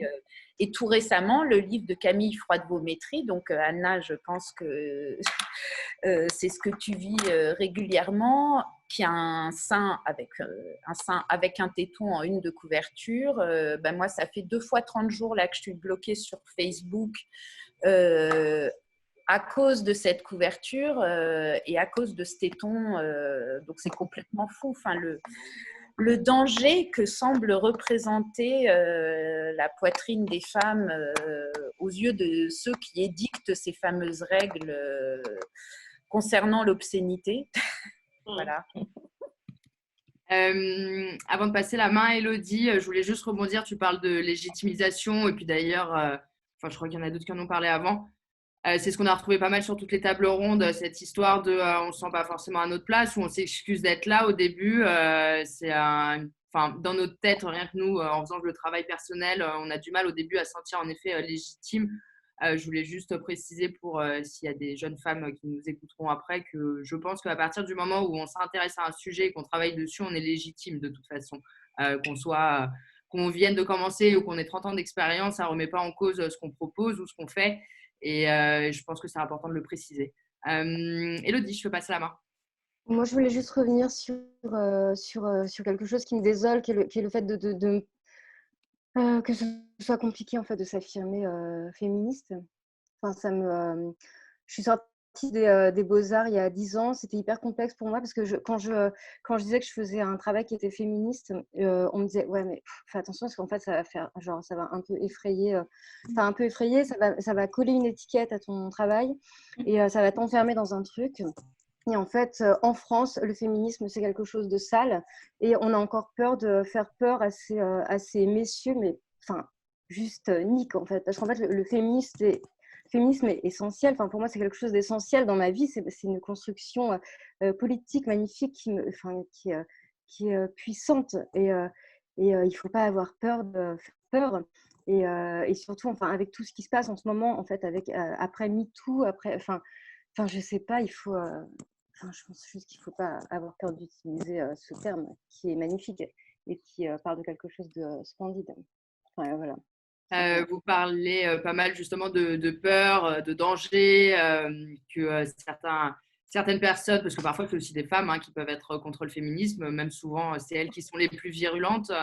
J'aurais bien aimé avoir ton avis justement, Anna. J'imagine que tu dois avoir plein de commentaires assez désagréables. Comme tu disais tout à l'heure, ça parle que de femmes, etc. Qu'est-ce que tu reçois en général? Comment tu traites aussi ces informations-là? Est-ce que tu y réponds, tu n'y réponds pas? Comment tu le vis? Alors juste, je rejoindre aussi Élodie, je suis tout à fait d'accord avec toi. Le terme féministe, oh, mon Dieu, qu'il est... on dirait que c'est une chasse aux sorcières, tu sais. Mais je suis tout à fait d'accord que j'ai pendant longtemps évité d'utiliser ce mot. Maintenant, j'en ai plus rien à faire et je le revendique haut et fort. Et tant pis. Enfin, tant pis si ça gêne les gens, tant pis. Enfin, voilà. Et donc, du coup, tout ça pour revenir sur ta question, Marion. Alors, effectivement, j'ai eu beaucoup. Ça s'est calmé là en ce moment. Je ne sais pas si le confinement a apaisé les gens, j'en sais rien. Mais j'ai eu beaucoup d'insultes à cause de mes idées féministes, à cause de ce que je défends. Beaucoup aussi En fait, ce qui me fait peur, je pense que c'est plus un travail d'éducation. Mais voilà, moi, je reviens toujours sur cette notion d'éducation. C'est quand je regarde de plus près, souvent les comptes qui insultent tous ces trolls, tous ces haters, tout ce que tu veux. Alors, il y a toutes sortes de personnes, on est tout à fait d'accord. Mais mine de rien, quand tu regardes bien ces comptes, souvent c'est des jeunes. Et c'est ça qui me fait le plus peur, c'est que ce soit des jeunes qui tiennent encore ce genre de propos. Pas que j'excuse que les plus vieux soient excusés, loin de là. Mais ce qui me fait encore plus peur, c'est vraiment que ce soit beaucoup de jeunes qui tiennent ce genre de propos. Donc, moi, alors pendant longtemps, pendant le début, je me dis là, bon, non, je peux pas laisser passer ça, il faut que je réponde. Et en fait, non, là, j'ai décidé de plus répondre, que mes illustrations étaient suffisamment claires et suffisamment parlantes. Et du coup, temps en temps, quand je vois que des fois, ça peut être des critiques constructives, dans le sens, je veux vraiment comprendre ce que tu as voulu parler, ce que, voilà. On parle, je travaille beaucoup sur la pédagogie et expliquer, etc. Mais quand c'est vraiment que juste des insultes pas du tout constructives, juste de la haine pour la haine, moi, je passe mon chemin, perso. Ouais, je crois qu'en général, c'est souvent des personnes qui n'ont pas grand-chose à faire ou qui sont également jalouses ou bref, qui sont évidemment là plus pour détruire. Et pareil, je le précise parce que je pense que dès qu'on est un peu exposé sur la place publique, on C'est reçoit ça. souvent des insultes et compagnie. Moi, je l'ai eu pour mon travail. Je pense que vous toutes, vous avez déjà dû en avoir. Évidemment, c'est super, c'est blessant, extrêmement blessant, mais je pense qu'il faut préciser qu'il ne faut pas s'arrêter à ça et clairement essayer de continuer et proposer encore plus de travail parce que sinon, ça veut dire qu'on leur donne raison d'une certaine manière et clairement, il en est hors de question. Donc voilà, s'il y en a qui écoutent, vous arrêtez pas là-dessus. Des connards, il y en aura malheureusement tout le temps. Claire, tu voulais rebondir également. Oui, je voulais juste faire un petit lien entre la question d'afficher son féminisme dont on a parlé et aussi la question de la légitimation. Juste demander si on ne doit pas redéfinir un petit peu tous ces cadres dans lesquels on veut se mettre auquel on pense. Donc, avec la question d'afficher son féminisme, un peu pour réitérer ce qu'a dit Yannick tout à l'heure, imagine qu'un public, qu'il existe un public en fait qui ne va pas fermer quelque chose quand ça s'écrit féminisme sur le livre, par exemple. Imaginez que ça existe et que ça ne va pas en fait bloquer autant qu'on pense. Et sur cette question de légitimation, j'étais en train de penser, peut-être en fait, le fait pour lequel on se sent illégitime, c'est aussi parce que les personnes qui historiquement sont celles qui sont légitimes sont celles qui matériellement ont accès à des conditions qui laissent possible cette maîtrise. Donc, c'est-à-dire des mecs avec soit des femmes ou des femmes de ménage, ou des meufs avec des femmes de ménage, des personnes qui accèdent à leur maîtrise parce qu'il y a plein de gens autour qui rend cette vie de la pensée, de la maîtrise ininterrompue possible. Et donc, est-ce qu'on n'a pas intérêt à penser à, oui, en fait, la maîtrise, ce n'est pas nécessairement d'avoir cet espace totalement sans interruption qui est créé en fait par d'autres personnes qui nous soutiennent dans une situation de domination de toute façon.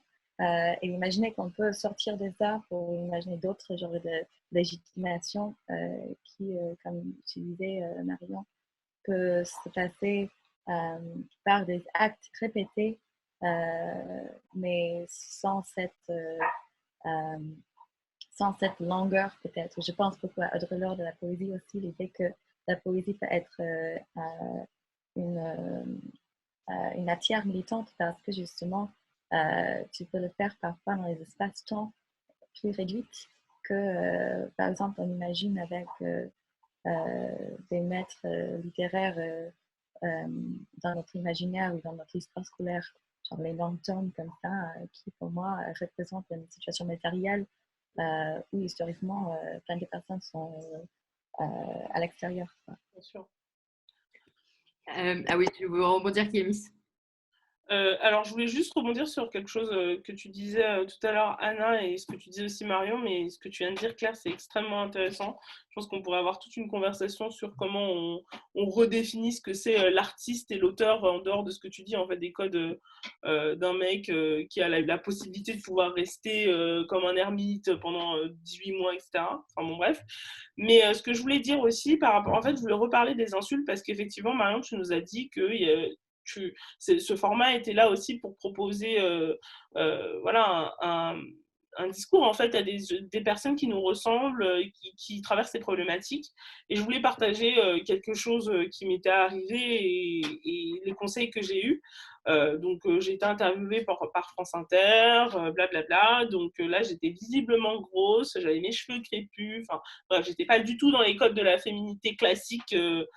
Qui, je pense, aussi est vanté par France Inter, et donc ça a provoqué effectivement des résistances et des gens qui m'ont insulté, quoi. Et en fait, j'ai ma copine qui m'a dit, donc j'étais, je vous avoue, pas dans le meilleur des états psychologiques. Et j'ai même mon amie qui m'a dit, mais en même temps, qu'est-ce que tu veux faire quelle est l'autre alternative? Est-ce que l'autre alternative, c'est que tu te taises? Parce que de fait, en fait, ces insultes répétées, c'est une résistance au fait que tu dises bon, bah, en fait, je m'installe, je suis légitime, juste ta personnalité, ça n'avait rien à voir avec ce que tu disais même. Parce que ce que je disais, je ne trouvais pas ça particulièrement subversif. Mais ne serait-ce que juste par ta présence, en fait, tu provoques une résistance. Et à partir de là, c'est horrible, c'est pas juste, mais en même temps, ce qui les embête, c'est que tu sois là, dans cette lumière, que tu te tiennes droite dans cette lumière, en fait. Et donc, du coup, c'est un peu la réalisation de tout ce qu'on dit, en fait, finalement. Et donc, quand elle m'a dit ça, je me suis dit, mais en fait, c'est vrai. Enfin, c'est bête, hein, c'est très ballot, mais je me suis dit, mais en fait, c'est vrai, en fait.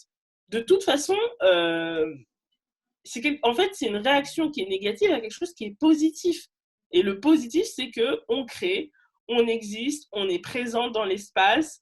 Et voilà, en fait. Et oui, forcément, comme tu dis, il y aura des connards partout, mais surtout, il y aura toujours des gens qui voudront te pousser dans la pénombre, en fait. Et c'est une stratégie pour te pousser dans la pénombre, pour te faire taire. À partir de là, je me dis, ah, mais ils sont pas en train de dire la vérité, en fait, finalement. Ils sont juste en train d'avoir une stratégie pour te faire taire. Et donc là, du coup, c'est une raison encore plus pour ouvrir sa bouche, ouais, je vais rester poli, et d'être encore plus bruyante, en fait. Et je pense que c'était important parce que je pense que ça nous arrive à toutes, en fait. Ça nous arrive à toutes ce moment où on se dit, oh là, mais j'ai vraiment pas mérité ça, qu'est-ce que c'est toutes ces insultes, qu'est-ce que c'est toutes ces résistances et tout. Mais en fait, c'est juste l'expression de notre présence, en fait, et de notre brillance, je pense. Ouais, c'est bien que tu le précises, en effet, je trouve ça super pertinent et au moins ça permettra peut-être de, si certaines filles se sentent coupables ou mal à l'aise parce qu'elles ont juste proposé quelque chose, en fait, elles sont coupables de rien et elles n'ont pas à avoir honte, soit de leur travail ou de la personne qu'elles sont. Enfin bref, ça n'a pas de sens. Justement, est-ce que je voulais rebondir sur les initiatives qui sont 100% féminines, qui parfois justement sont créées pour éviter ce genre de situation ou en tout cas pas être confrontées à autant de haine gratuite. Léina, vous êtes que des filles, hein, si je ne me trompe pas. Pourquoi vous avez voulu monter ça que entre filles? Quel était le but? Et après, on arrivera aux questions de quotas, justement, etc., etc. Comment impliquer les hommes? Bref, d'abord Léina, s'il te plaît. Bah, ça s'est juste fait au hasard parce que j'avais envie que ça soit des amis à moi qui écrivent et qui auraient des choses à dire sur les mêmes sujets que ceux qui me tracassent. Donc finalement, ça revient toujours au féminisme. Et puis, en fait, je venais de m'installer au Japon et je voyais vraiment cette différence. Au Japon, c'est encore très flagrant et c'est vraiment aberrant de voir que... Même le mot féminisme, c'est vraiment un mot qu'on n'utilise pas. C'est encore pire qu'en France, dans le sens où on ne peut pas du tout, en tant que femme, faire des choses qu'on a envie de faire. Et même, je crois que les femmes n'aiment pas être associées au mot féministe, mais vraiment, c'est un très, très gros problème. Et du coup, je me suis dit, rien que pour ça, que j'avais envie de m'exprimer avec dans un groupe de femmes, en fait, pour pouvoir redéfinir ce pourquoi est-ce qu'on a envie de faire bouger les choses. Et j'ai l'impression que de ce point de vue-là, comme finalement, même si on n'est pas forcément activiste, on est engagé parce qu'on est confronté à ces problèmes-là. Et du coup, ça s'est vraiment fait naturellement. Et on n'a pas vraiment décidé qu'il n'y aurait pas d'hommes dans le crew, c'est juste que finalement, les gens qui ont été le plus impliqués, c'était des femmes. Et du coup, on est entre femmes. Et parfois, on a des invités qui sont intéressés, qui peuvent être des hommes, mais c'est vrai que c'est souvent des femmes qui sont intéressées par le projet. Ouais. Est-ce qu'il y en a une de vous qui souhaite rebondir sur les initiatives 100% féminines ou sinon, pas gentiment à l'histoire des quotas Ah, pardon, Elodie, vas-y. Je voulais juste préciser, par exemple, que RERQ, c'est un collectif qui ne se définit pas comme un collectif de 6 autrices femmes. On est vraiment, on se définit comme queer et non-binaire, et en tous les cas, on ne se définit pas toutes comme des femmes. Et des fois, l'appellation femme, femme, femme, féminin, féminin, féminin, ça peut être un peu essentialiste. Enfin, ouais, Oui, tu fais bien de préciser. Oui, on sait que le milieu de l'édition reste quand même majoritairement féminin, mais on parlait des postes tout à l'heure justement à responsabilité. Est-ce que vous pensez qu'il faille absolument imposer les quotas partout, même au sein, par exemple, des maisons d'édition, au sein des équipes, quitte à peut-être créer soit… Alors, je sais qu'en musique, il y a des subventions pour lorsque tu fais un festival paritaire. Certaines personnes parlent parfois de pourquoi pas envisager de mettre des amendes s'il y a des équipes qui ne sont pas paritaires. Que pensez-vous du fait de devoir rendre obligatoire la parité? Est-ce que vous pensez que c'est un bien ou c'est un mal?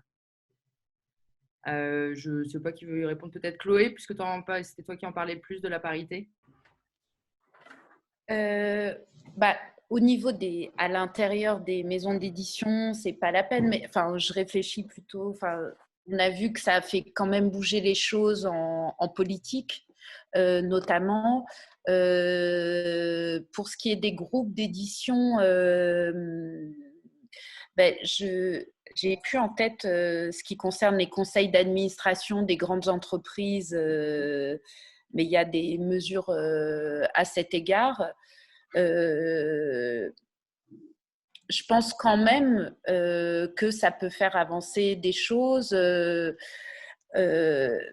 C'est plutôt, moi, l'inquiétude, et c'est en ça que, là encore, les illustrateurs ont été les premiers à se mobiliser. C'est auteurs-autrices, et on le voit sur les prix littéraires, là, de livres de textes, ça revient très, très régulièrement sur le tapis. Certes, il existe le Femina, qui est un jury de femmes, mais ça ne veut pas dire que le Femina va sélectionner des titres de manière paritaire. Donc, enfin, c'est pas ce que je préférais, parce que, comme disait Kiémis, moi je préférais qu'il suffit d'être soi, quel qu'on soit, pour avoir droit à la parole. Mais en termes institutionnels, j'ai l'impression que c'est ce qui fait avancer les choses. Quelle que soit la question du genre, de la race, etc., pour que tout ça avance c'est en ça que moi je trouve l'intersectionnalité très intéressante. Il faut aussi pouvoir en tenir compte et dire que ça existe. Si on n'admet pas que ça existe et que c'est opérant comme critère social, le boulot il est là-dessus aussi, en fait, d'affirmer l'opérabilité des critères de genre, de race, au même titre qu'il y a ceux de classe sociale qui existent. Ça fait déjà bien une bonne heure et demie qu'on discute. Bon, il y a évidemment encore plein de sujets à voir, et c'est même des conversations qui sont sans fin. Mais vu que je sais que Chloé, oui, toi, tu dois pas traîner, puis après, on a les filles qui nous font donc une performance. Moi, j'aime bien terminer les conversations par une note positive. Je pense que c'est important. Si chacune de vous pouvait clôturer avec soit un projet qui est chouette, soit une belle note, soit une citation, soit bref, ce que le sujet vous inspire, mais de manière à donner un peu de soleil et de chaleur à travers nos écrans. Peut-être Chloé en première, comme ça après, si tu veux, on te laisse retourner à ta famille qui doit avoir faim. La question… Non, je pense… alors, je suis désolée, mais parce que ça m'habite vraiment… Justement, un texte écrit par un homme qu'on a publié dans la maison d'édition, et qui est un texte très féministe, et qui fera écho à plusieurs… Enfin, pour revenir à ta chronologie, et qui fait même écho en plus au confinement, et qui est un texte magnifique qui s'appelle « De colère et d'ennui, Paris, chronique de 1832 ». Donc 1832, c'est l'année de Indiana. Et en fait, Thomas Bouchet, l'auteur, a voulu donner la voix à 4 femmes de catégories sociales différentes, pour faire court. Et c'est un grand lecteur tant de George Sand, l'auteur, je parle, que de Virginia Woolf. Et cette démarche, il l'a faite en se disant, dans les archives, les femmes apparaissent ici ou là, mais de manière très ponctuelle. Donc, il a voulu, à partir de cas trouvés dans les archives, en fait, il a créé ces 4 femmes qui sont en fait fictives. Et là où je voulais aussi en venir, c'est que ces 4 femmes, à cette époque, en 1832, c'est aussi l'épidémie de choléra. Elles sont en quelque sorte confinées encore chacune dans leur à la fois dans leur genre et dans leur classe sociale. Non, c'est un texte auquel je pense beaucoup. Voilà, que je vous invite à lire. Et la note positive, c'est que c'est un texte féministe écrit par un homme. Voilà. Eh bien, ouais, il faut le préciser qu'il n'y a pas que des femmes qui poussent le féminisme et que c'est important justement que des mecs aussi s'en chargent pour essayer que la cause gagne du terrain. Anna, si tu avais également une anecdote ou un mot positif pour clôturer cette discussion, s'il te plaît. Alors, moi, donc, parmi tous les messages de haine et de ce que tu veux, j'ai aussi parfois des témoignages très touchants. Et ça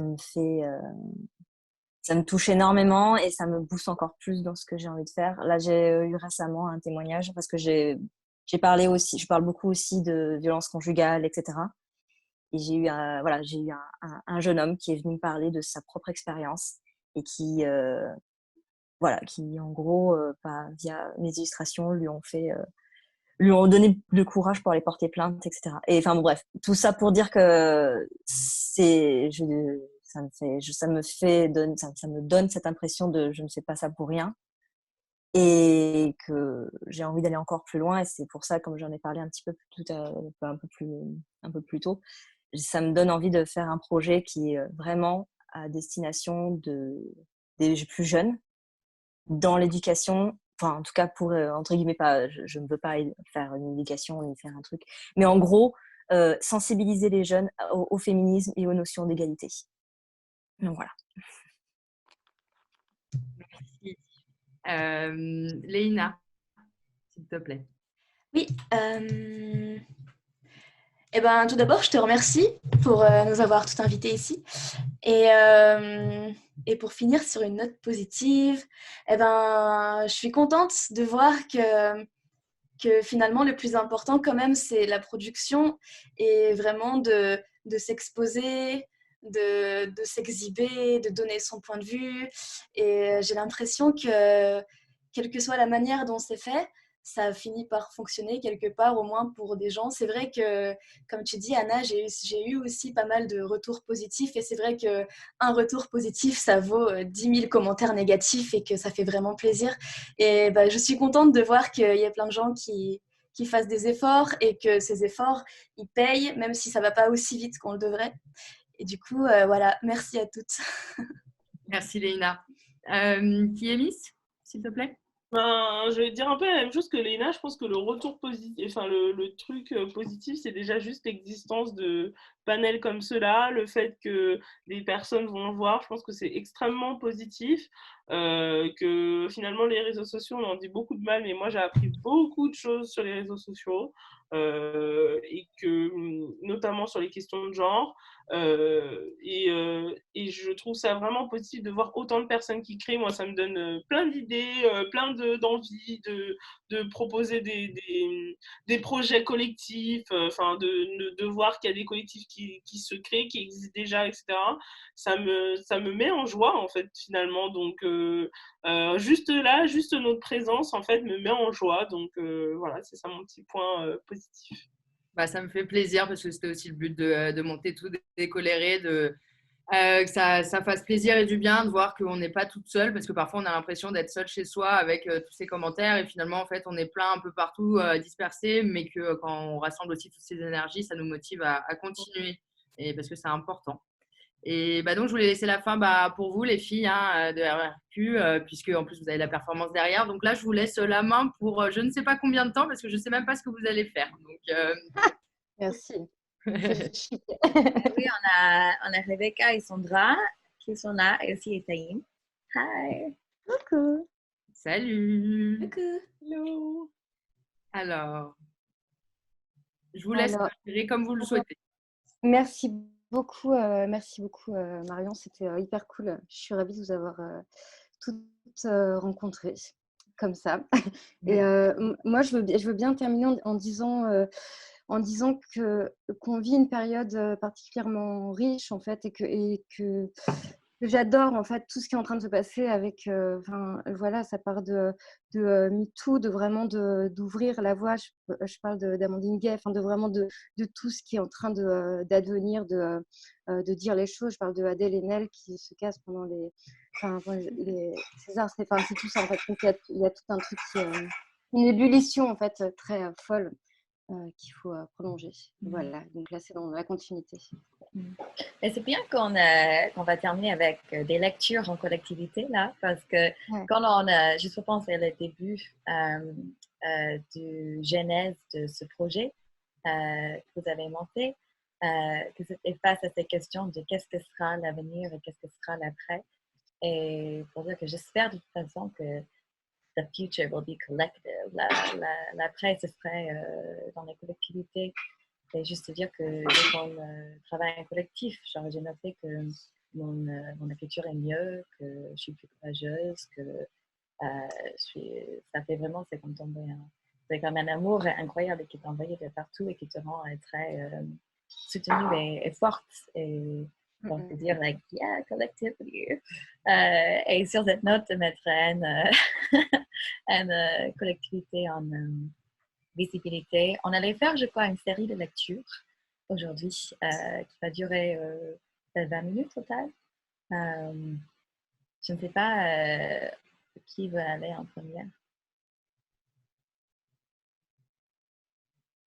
Vous voulez que je choisisse pour vous qui va en première? Moi, je dois trouver mon texte que j'ai envoyé par mail. Donc, peut-être toi, tu peux aller, Taïn. Ça serait cool. Pour celles, désolée, avant que vous commenciez, s'il y en a qui sont pressés par le temps, etc., n'hésitez pas à quitter la vidéo. De toute façon, ça ne l'arrêtera pas et vous pourrez le voir après, a posteriori, quand on va diffuser. Donc, s'il y en a qui ont des obligations, on ne vous en voudra pas. On ne fera pas d'excès.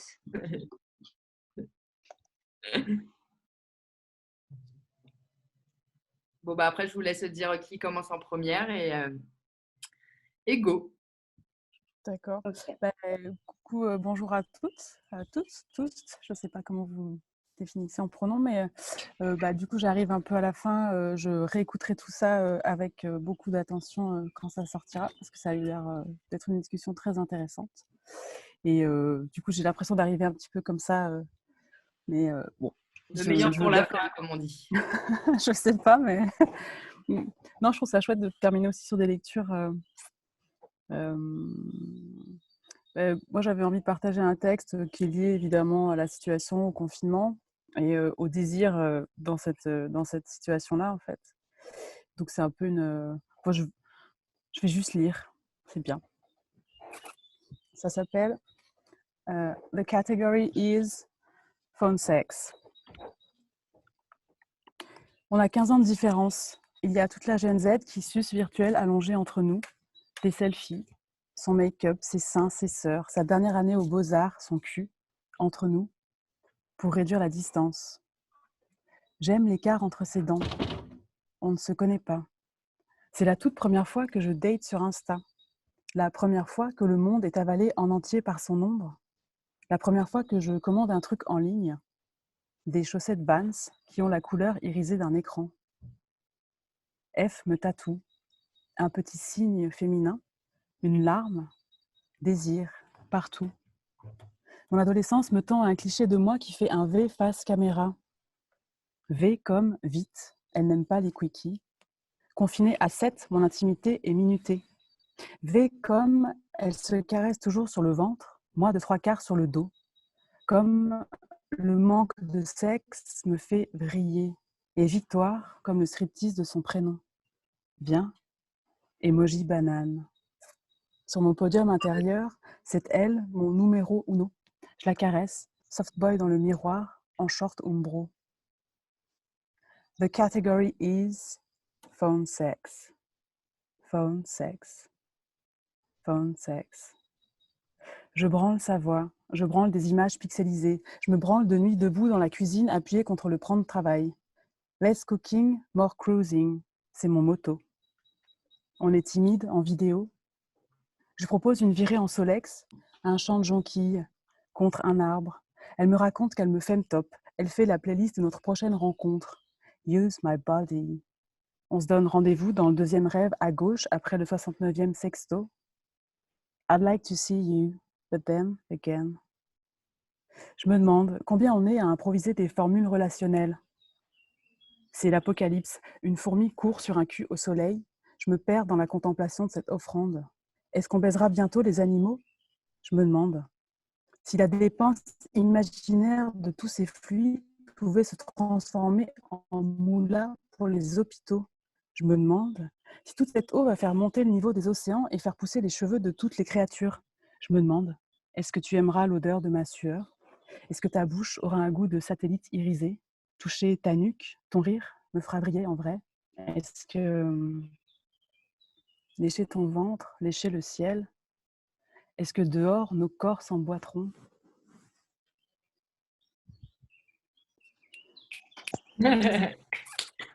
Merci.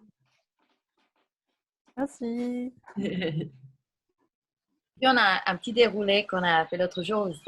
J'enchaîne peut-être Étaïne et puis moi, Yes. Elodie, puis Rebecca et Sandra pour finir en beauté.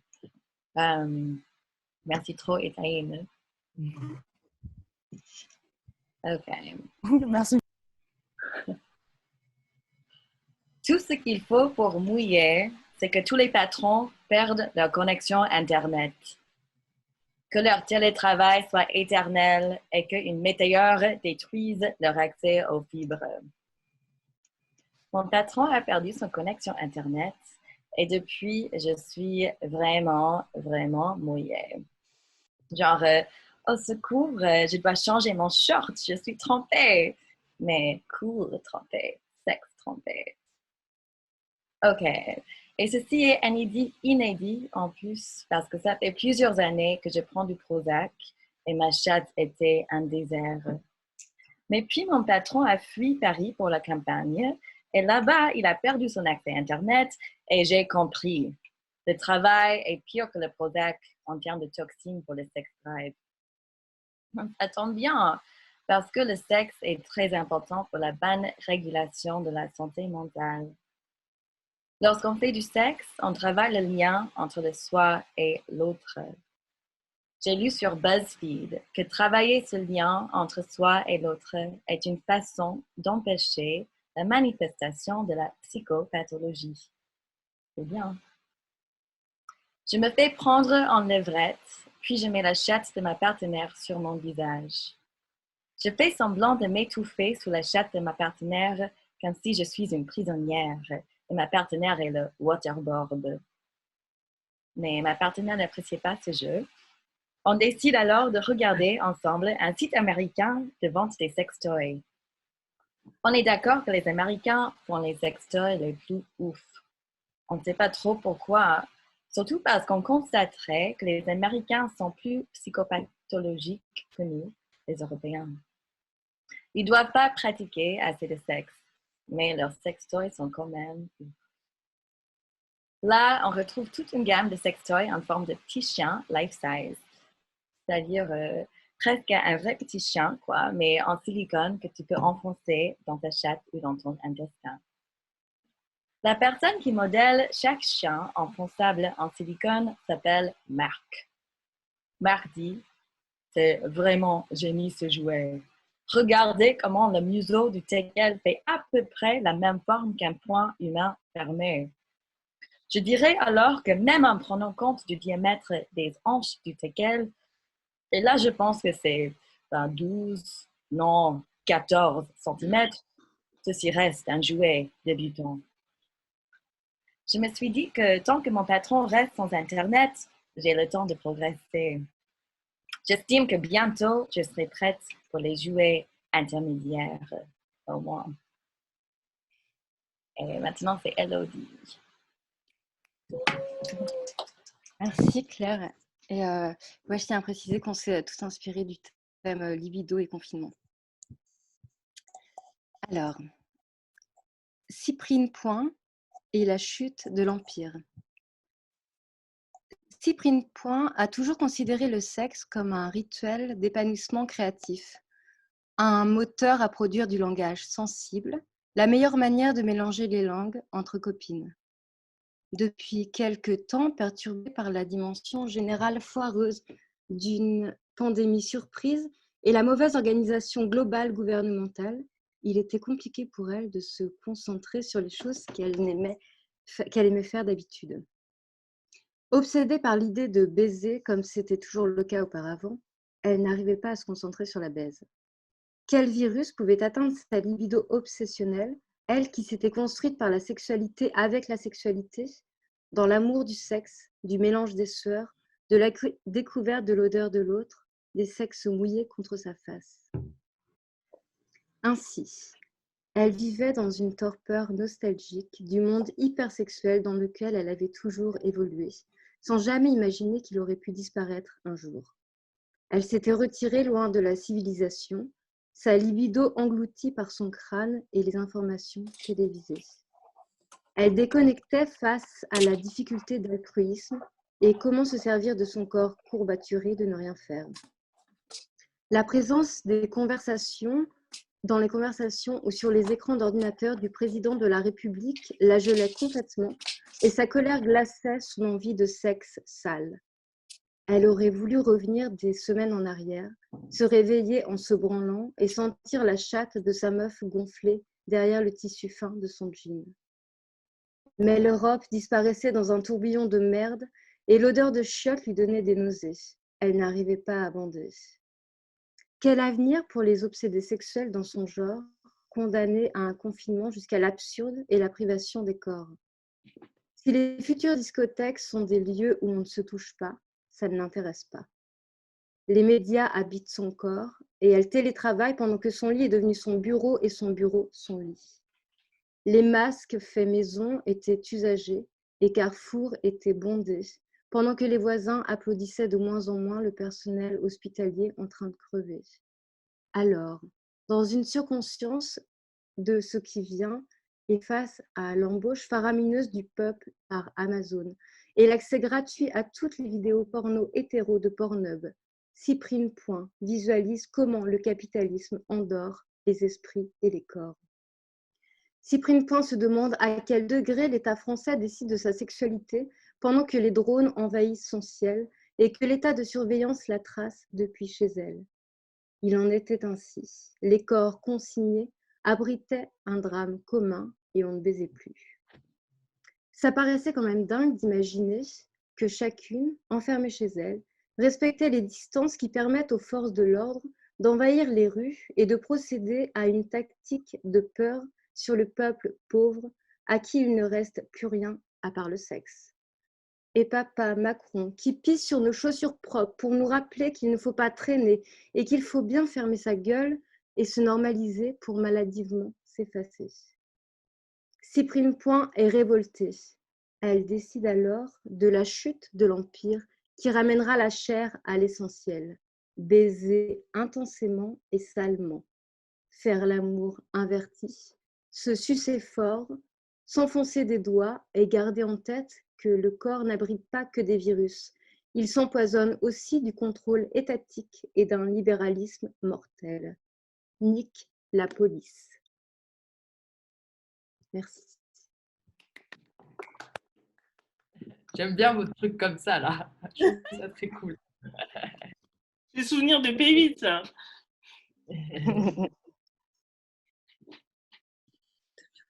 Rebecca, Sandra. Salut, salut. On peut être interrompu par des enfants à tout moment, donc voilà. On est prévenus comme ça. Ouais. Si on se met à gueuler, sors de là, Léo! C'est pas cool. Oui, ce ne sera pas dans votre travail, quoi, en fait. Je vais me mettre dans une position. Mais est-ce que vous pouvez vous introduire un tout petit peu, parce que nous, on s'est introduit, mais donc Sandra et Rebecca. Nous sommes artistes et performeuses et autrices. Nous sommes un couple. Nous avons entre 34 et 36 ans. Et Sandra a d'abord rentabilisé les hommes avant de... Donc elle a des enfants et je le squatte en confinement chez elle. Mais vous allez le comprendre car c'est dans le texte. Voilà. Je pense que le texte va nous présenter suffisamment.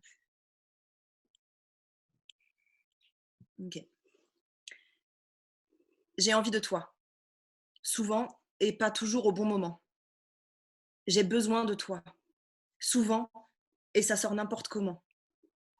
Tu me dis toujours qu'il faut que je fasse la différence entre envie et besoin, mais je sais pas, je comprends pas, je sais pas faire la différence.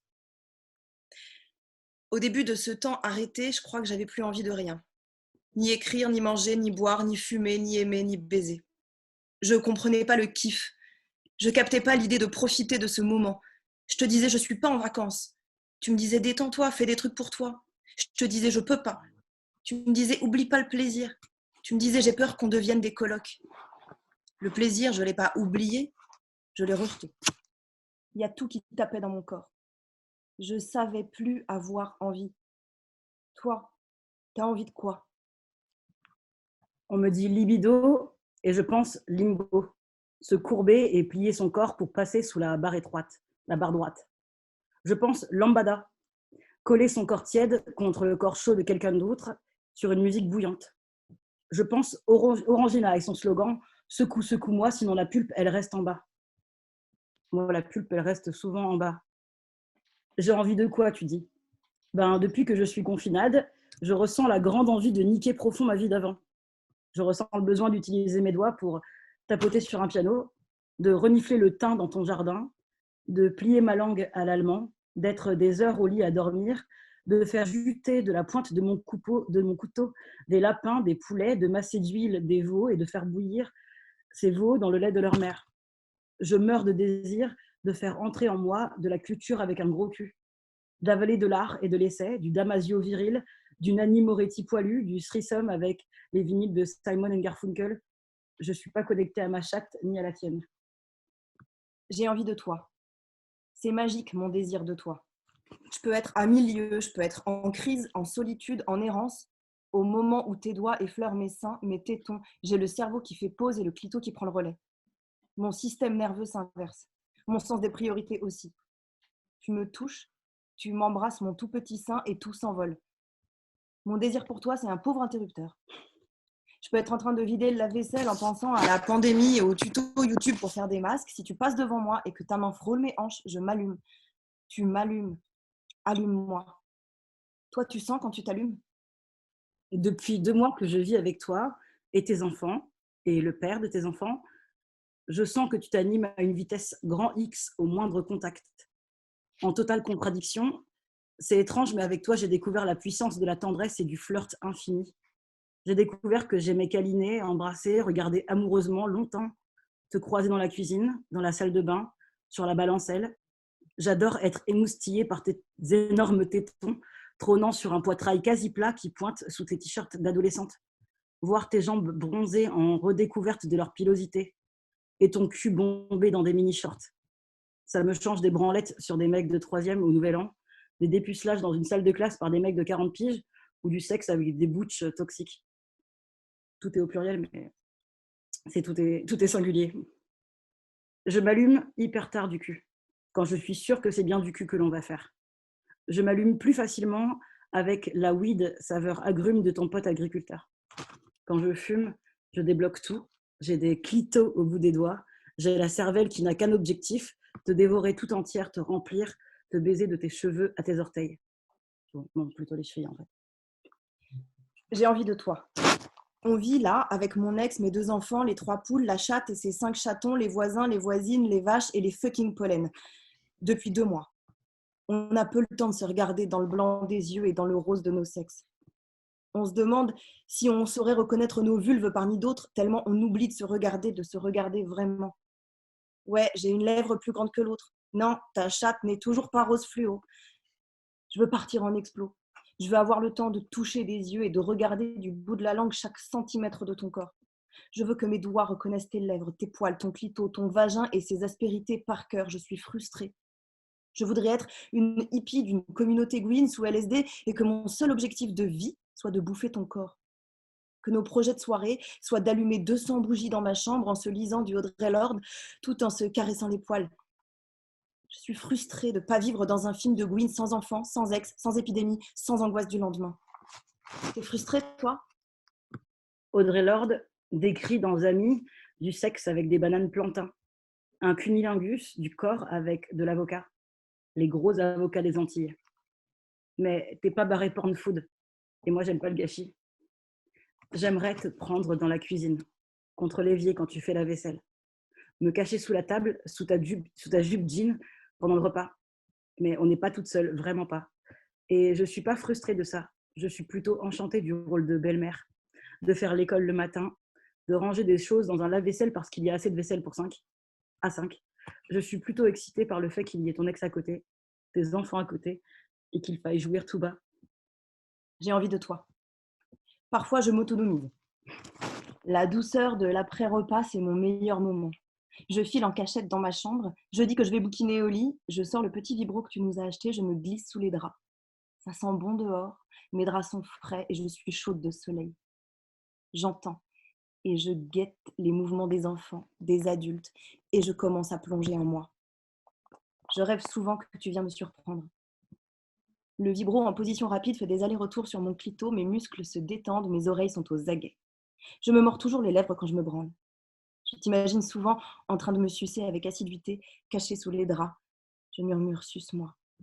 Je gémis juste assez fort pour que ça m'excite sans pour autant éveiller les soupçons. Je fais rouler mes tétons sous mes doigts, mais c'est jamais aussi bien que quand c'est toi qui le fais. Je suis prise dans le tourbillon d'excitation-répulsion de moi-même. C'est comme ça, je ne me juge pas. Ça va très vite. Souvent, je me retourne sur le ventre pour finir et j'imagine que je suis une bouche puissante qui te prend très fort. Je jouis en silence, la tête dans le coussin. Je me retourne. J'ouvre le bouquin. Tu te demandes pourquoi j'avance pas plus vite ma lecture. Tu te branles en confinement, toi? Dans mon chez-moi, le vrai, le F2 et demi dans le 93, le chez-moi d'avant la fuite pour ne pas me confiner seule et sans verdure, dans ce chez-moi, seul, je me branle souvent. J'ai l'excitation scopique. J'ai besoin du porno. Et c'est encore mieux quand je peux me faire des œufs brouillés dans la foulée. Mais depuis que je suis confinée avec toi, je me dis que je vais me concentrer, que je vais concentrer mes besoins sur toi. Sinon, j'ai peur d'être cassée si je me branle alors que tu es dans la même maison. C'est débile, mais j'assume. J'ai envie de toi. J'ai la terreur d'outrepasser, de forcer, de grignoter ton désir. Je ne sais pas toujours lire ton désir. Je ne sais pas toujours lire ton excitation, ni quand elle naît, ni quand elle s'évanouit. Je ne sais même pas toujours quand tu jouis. J'ai la terreur d'être un vieux gars qui pense qu'à sa bite et s'en tamponne de sa partenaire. Je suis une fuckée du consentement, ça rend pas toujours les choses plus faciles. J'ai envie de toi souvent. Et puis on est un couple, en famille, en confinement, c'est tellement pété. Ça rajoute quelques embûches pour accéder à l'orgasme. On passe plus de temps à parler de l'éducation de mes fils dans cette famille, de notre construction de famille gwynopunk avec mecs, cis et enfants, de nos angoisses, de mes angoisses, de nos métiers, de nos occupations au jour le jour, que de notre désir, que de nos désirs. C'est baiser, mais c'est trop beau. J'ai envie de toi très fort aussi quand tu fais de la pâte à modeler avec le petit, ou quand tu prépares un repas pour nous tous, ou quand tu décides d'expliquer des trucs politiques aux grands. J'ai envie de toi parce que ton cul, tes seins, ta bouche, mais j'ai envie de toi parce que notre famille chelou, parce que nos recherches, parce que ton engagement dans ce truc timbré que je te propose. Tu trouves ça bizarre que je sois excitée quand tu regardes C'est pas sorcier? Ben non. Jamie, Fred, Sabrina et la voix, quoi, ça fait une grosse orgie. Tu as convoqué une discussion il y a peu pour savoir si ma libido était juste. Si c'était normal que j'ai souvent peur de faire l'amour, que je ris parfois quand tu me touches. Si c'était normal que parfois ça me rassure qu'on regarde les 21 saisons de New York Unité Spéciale Crime Sexuel plutôt que de mettre mon Mustang autour de la taille et de chercher l'orgasme multiple et en cœur. Je me dis que oui, elle est juste, ma libido. J'apprends avec toi à aimer le cul, à aimer le non-cul. J'adore apprendre à tes côtés et me dire qu'on peut en parler souvent sans que ça casse le fin fil du désir. J'apprends à casser mon équation. 2 meufs Gwyn, mais qui ont été longtemps avec des mecs, de quasi-femmes, peuvent avoir une sexualité sans rejouer des rôles. Bref, en confinement, je te désire juste, plus proprement, plus sainement, avec les mains propres, mais sans aucun masque. J'ai envie de toi, de tes doigts en moi, de ta langue, de tes dents qui mordent mon téton supersonique. J'ai envie de temps suspendu dédié à la recherche de nos chairs. J'ai envie qu'on reste des heures, chatte contre chatte, lèvres ouvertes, à sentir le pouls de l'autre à travers nos vulves gonflées. J'ai envie de regarder des séries glauques dans tes bras. J'ai envie de pouvoir râler encore et bouder et trouver de nouveaux moyens de se réconcilier. J'ai envie de ton sourire dans les yeux de mon ex. J'ai envie de tes souvenirs dans la tête de mes enfants. J'ai envie de te manger, ton corps, ton être et tout ce qu'on fabrique ensemble. Notre invention de vie, tu vois, elle me fait bander, bébé.